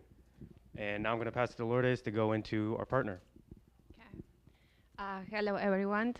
To start, would like to talk about who is our clients, Suarez Shipping North America. They provide maritime transportation between the North Pacific, Northwest, and North Asia. And they rebranded in 2022. Now their name is Suarez Shipping North America. I would like to also explain what is detention. And detention is when a client retains a property that is not his property for a period of time. So in shipping company, our client gives to Suarez gives a amount of days or free time to their client to return or unload their container.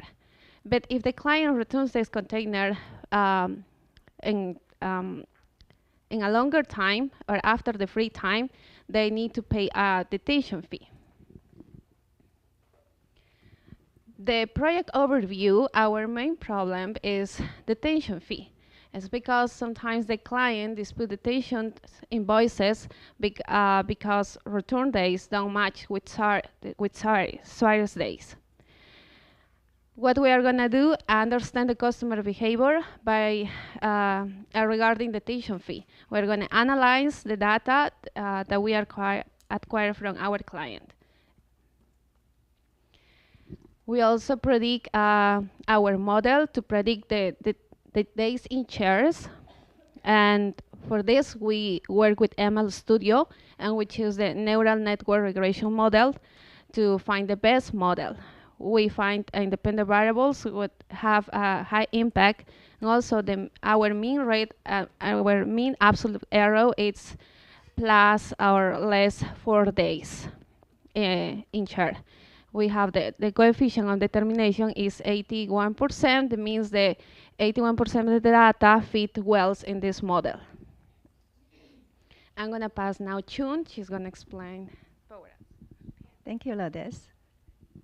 So for the deployment stage, we developed two Power Apps. The first one is Discharge Predict Power App. This app connected with our Discharge Predict model in ML Studio allow user to just input the relative values and get the predicted discharge instantly.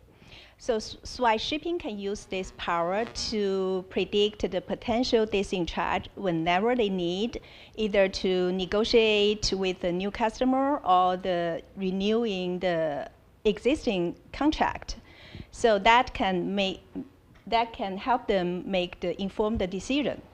The second Power App is Detention Fee Process Management Power App. This app allows user to input the new container, delete the container, and also edit and search the specific detention fee information of each container. This app also allows Suarez shippers, customer, or transport supplier to submit their dispute of the detention fee, also upload the relevant evidence or document. Suarez Shipping can use this app to improve the efficiency of detention fee process, also enhance their customers' experience. So to save time today, I just want to live demo the first one. Okay, so as we can see now, we input most of the value. Now I just input the 3 days. Okay, that's predict. Yeah, we got the predicted discharge. So next, Isaiah is going to introduce our dashboard.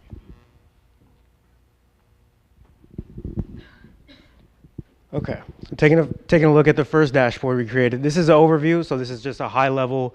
If you want to look at quick detention metrics, so you have your total detention, total days in charge, total free days, and then you can also see over time, how detentions change.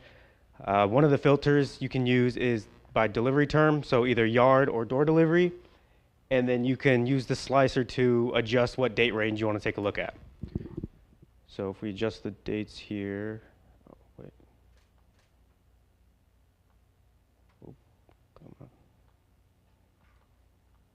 It's not working. But you can use those date sliders. They do work. But yeah, those, so very useful if you want to look at a specific time. Okay. The next one is focused on customer behavior. So this one's a bit more specific. It has the same filters. You can do door or yard delivery, and then the slicers for the dates again. But this one, you can select a specific consignee to look at, and it'll give you the average detention total, average days in charge, and then average of free days. So this one's a bit more specific if you want to analyze a specific customer or consignee. All right, containers, this is the last one. So this one's just focused on the container amount. So you can see on the top, the percentages of the percentage of containers that have detention each year. And then below that, you can see the total number of containers that have detention for each year. And then the total containers at the bottom, that is just the total amount of containers in general with or without detention. So this just gives you a basic picture of where the container's at and which ones have detention and how many total.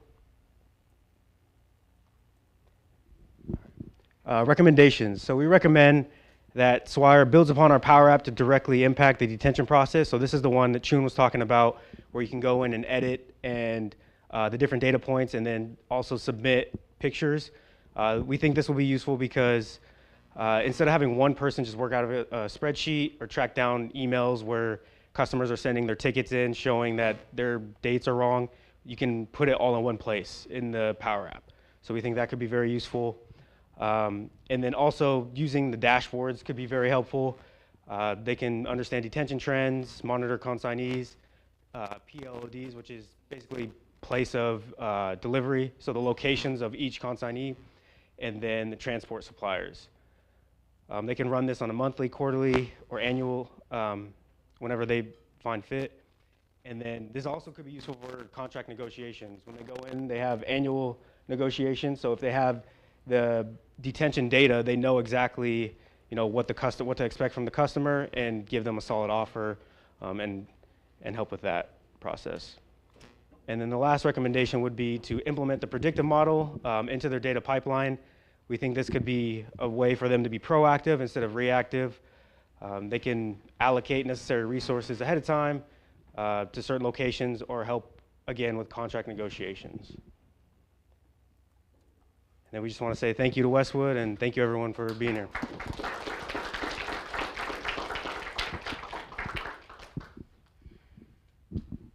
Any questions for the team? All right, I have a question. You know, one thing, you know, because I've been observing your progress on this project for now over a whole year, I'm always fascinated by this because the business problem is so unique.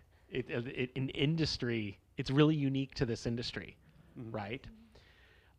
So when your predictive model outputs days in charge, can you explain how that equates to monetary value for the company? Yeah, so days in charge is the amount of days of detention that, you know, a consignee has racked up. So what you do is you'll take the days in charge and just multiply it by the whatever rate they're being charged. And that'll give you the dollar amount of the total detention. Instead of trying to predict detention right away, you're not going to know how many days. So if we predict the days, it's a lot easier and more accurate. Got it. Thank you. And then these detention rates, is it a number that fluctuates based on circumstances? Yeah, they give different customer different free days, and also they give the rate differently. Like for example, you have 7 detention day, you have $150 per day. If you have 14 2 weeks detention, maybe that increase to $280. So it's the rate is different. Interesting. Any other questions? Okay, thank you very much, team.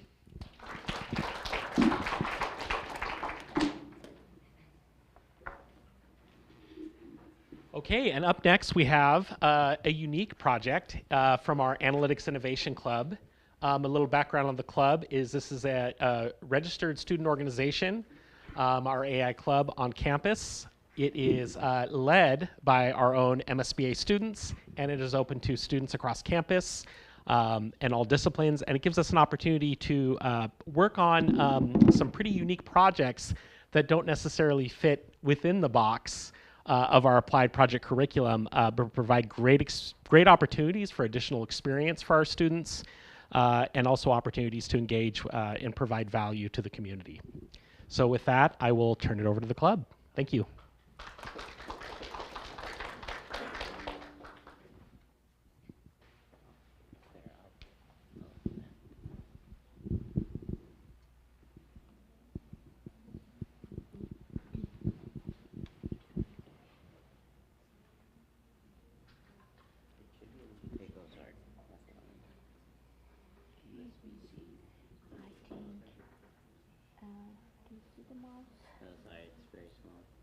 Can you open the display settings?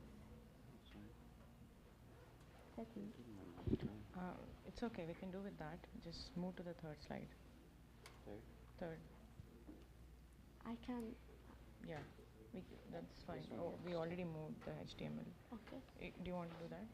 We just need that slide. Okay, it doesn't matter because I can.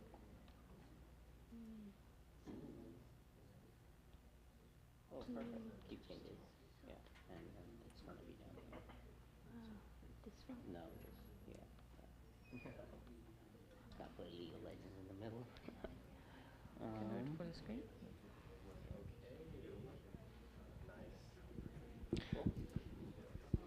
Yeah. Why was there so much flash? Suddenly. Okay. Hello everyone. I would like to present a very interesting project. We have partnered with International Society of Service Innovation Professionals. We had an amazing discussion about how generative AI can help organizations be smarter and more efficient.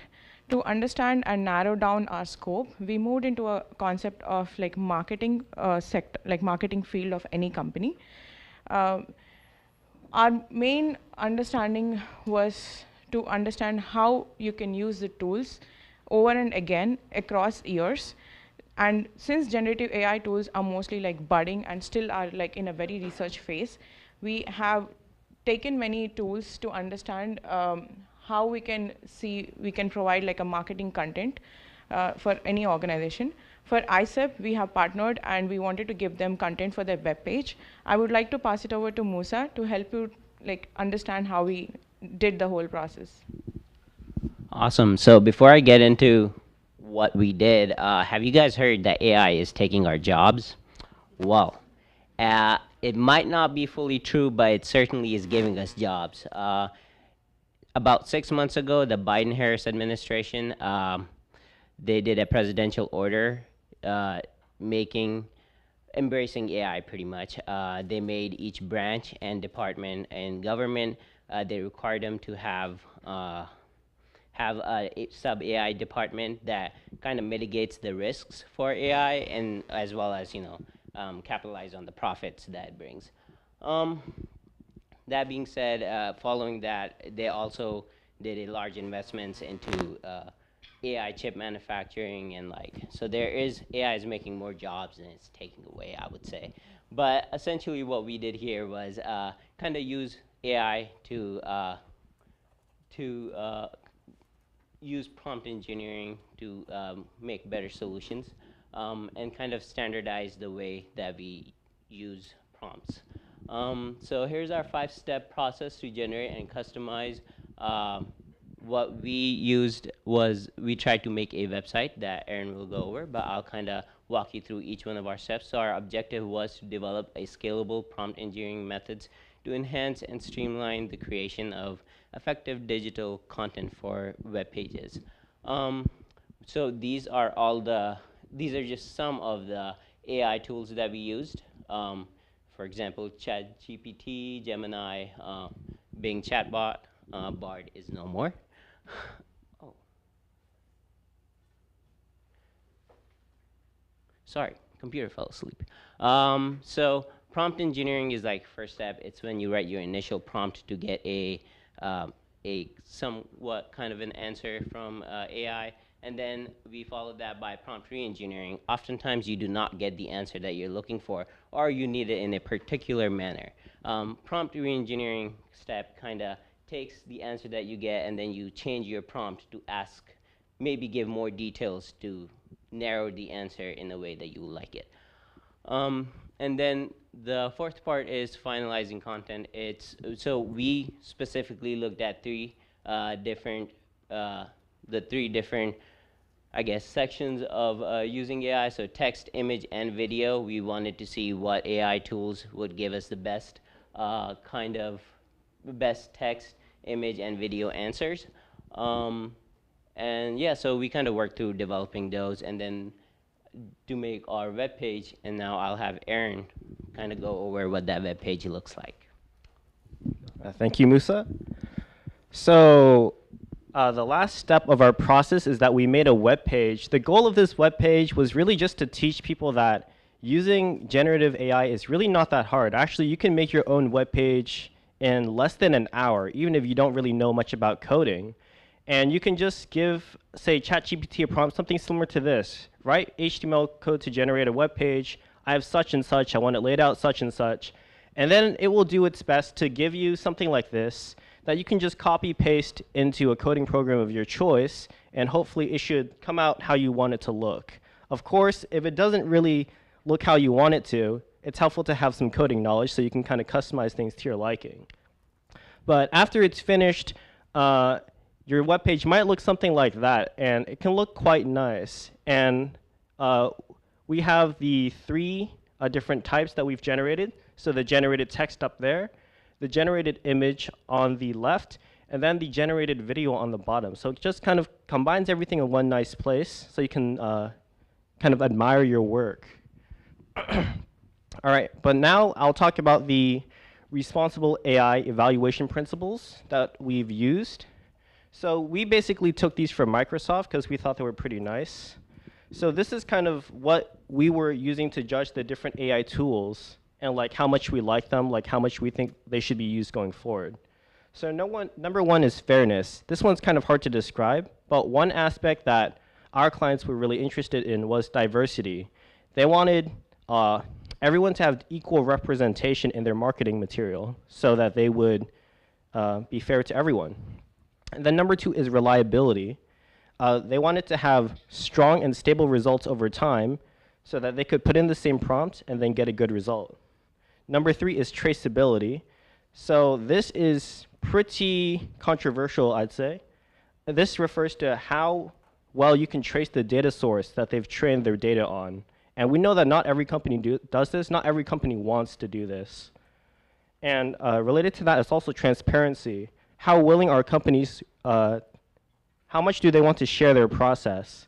Recently, I did attend a talk by the CTO of Adobe Photoshop and Adobe Firefly.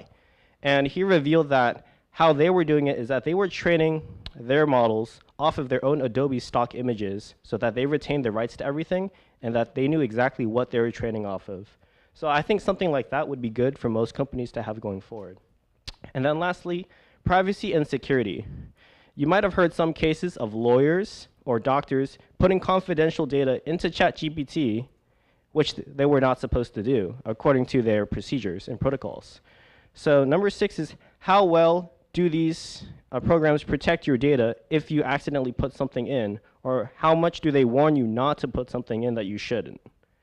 So now I'll hand it back to Revati to cover the conclusions. And to conclude, for any organization, we can have like a process of what we can try. And it's very important to have like a responsible AI principles because they really help when you really want to scale any product across years. And finally, I would like to introduce my AI Club officers. We successfully conducted a very interesting panel discussion to help everyone in our class with understanding the industry, how to excel in our career.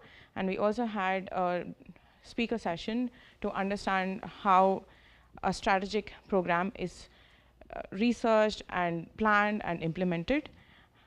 And thank you, everyone.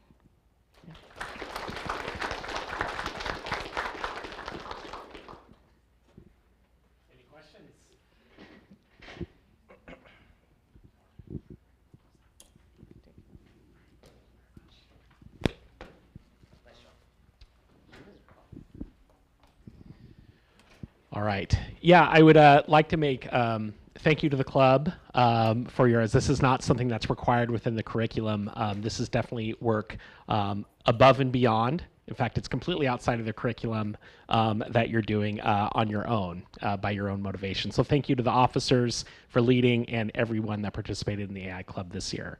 I'd also like to thank for this ISIP.org. As was mentioned, this was a collaboration with the International Society of Service Innovation Professionals. And we had an opportunity, we're fortunately invited to participate in them on their AI Collab initiative, in which they are connecting with certain universities and certain campuses around the nation, potentially internationally, to start to understand or help with the understanding to promote responsible use of these generative AI tools, right? Because as everyone has probably had either seen in the media or experienced themselves, it's a little bit of a Wild West, to say the least, right? Okay, I'd like to direct you to the Applied Project Showcase website.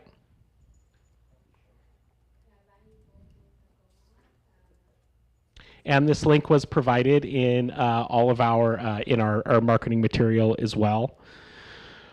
Okay, and the reason I would like to direct you to this website is for a couple reasons. So first of all, you will have an opportunity to see a synopsis of each project and our amazing students. This year's group of analytical thinkers as adaptive innovators, as well as their LinkedIn profiles to find out more above them, or more about them. And in addition to that, we have also, it's an annual tradition for us at the Applied Project Showcase, is to have a vote for best project. So from this link here, you could vote for your best project, and please do that so we can recognize that winning team and the students for all of their efforts. All right, can you pull up the PowerPoint, please, Aske?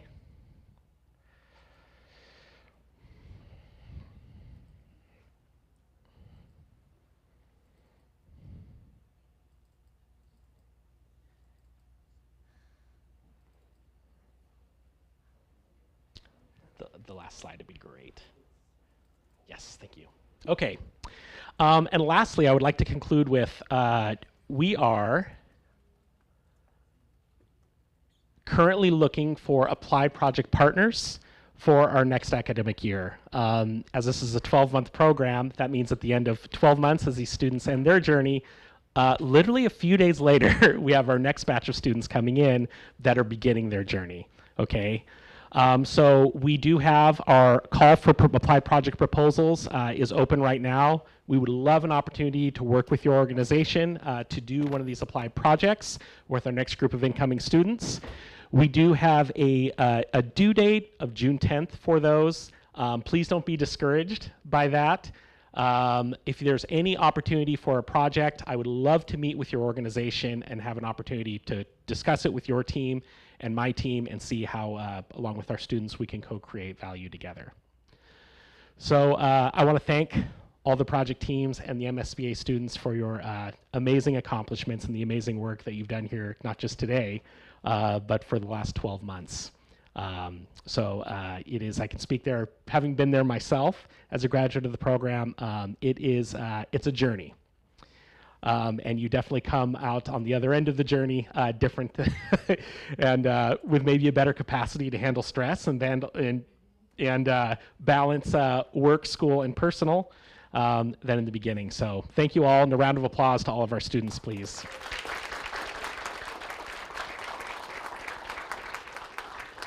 All right, and thank you those for attending on our live stream. I invite you at 2 o'clock again in the Snoqualmie Library. Second floor TLC is where we'll have our poster session. You'll have an opportunity to interact. These are very short presentations. I mean, 12 months of work in a 10-minute presentation, yikes.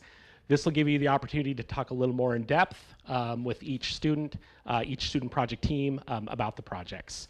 And with this, I will conclude. Thank you for attending, and this will conclude our live stream.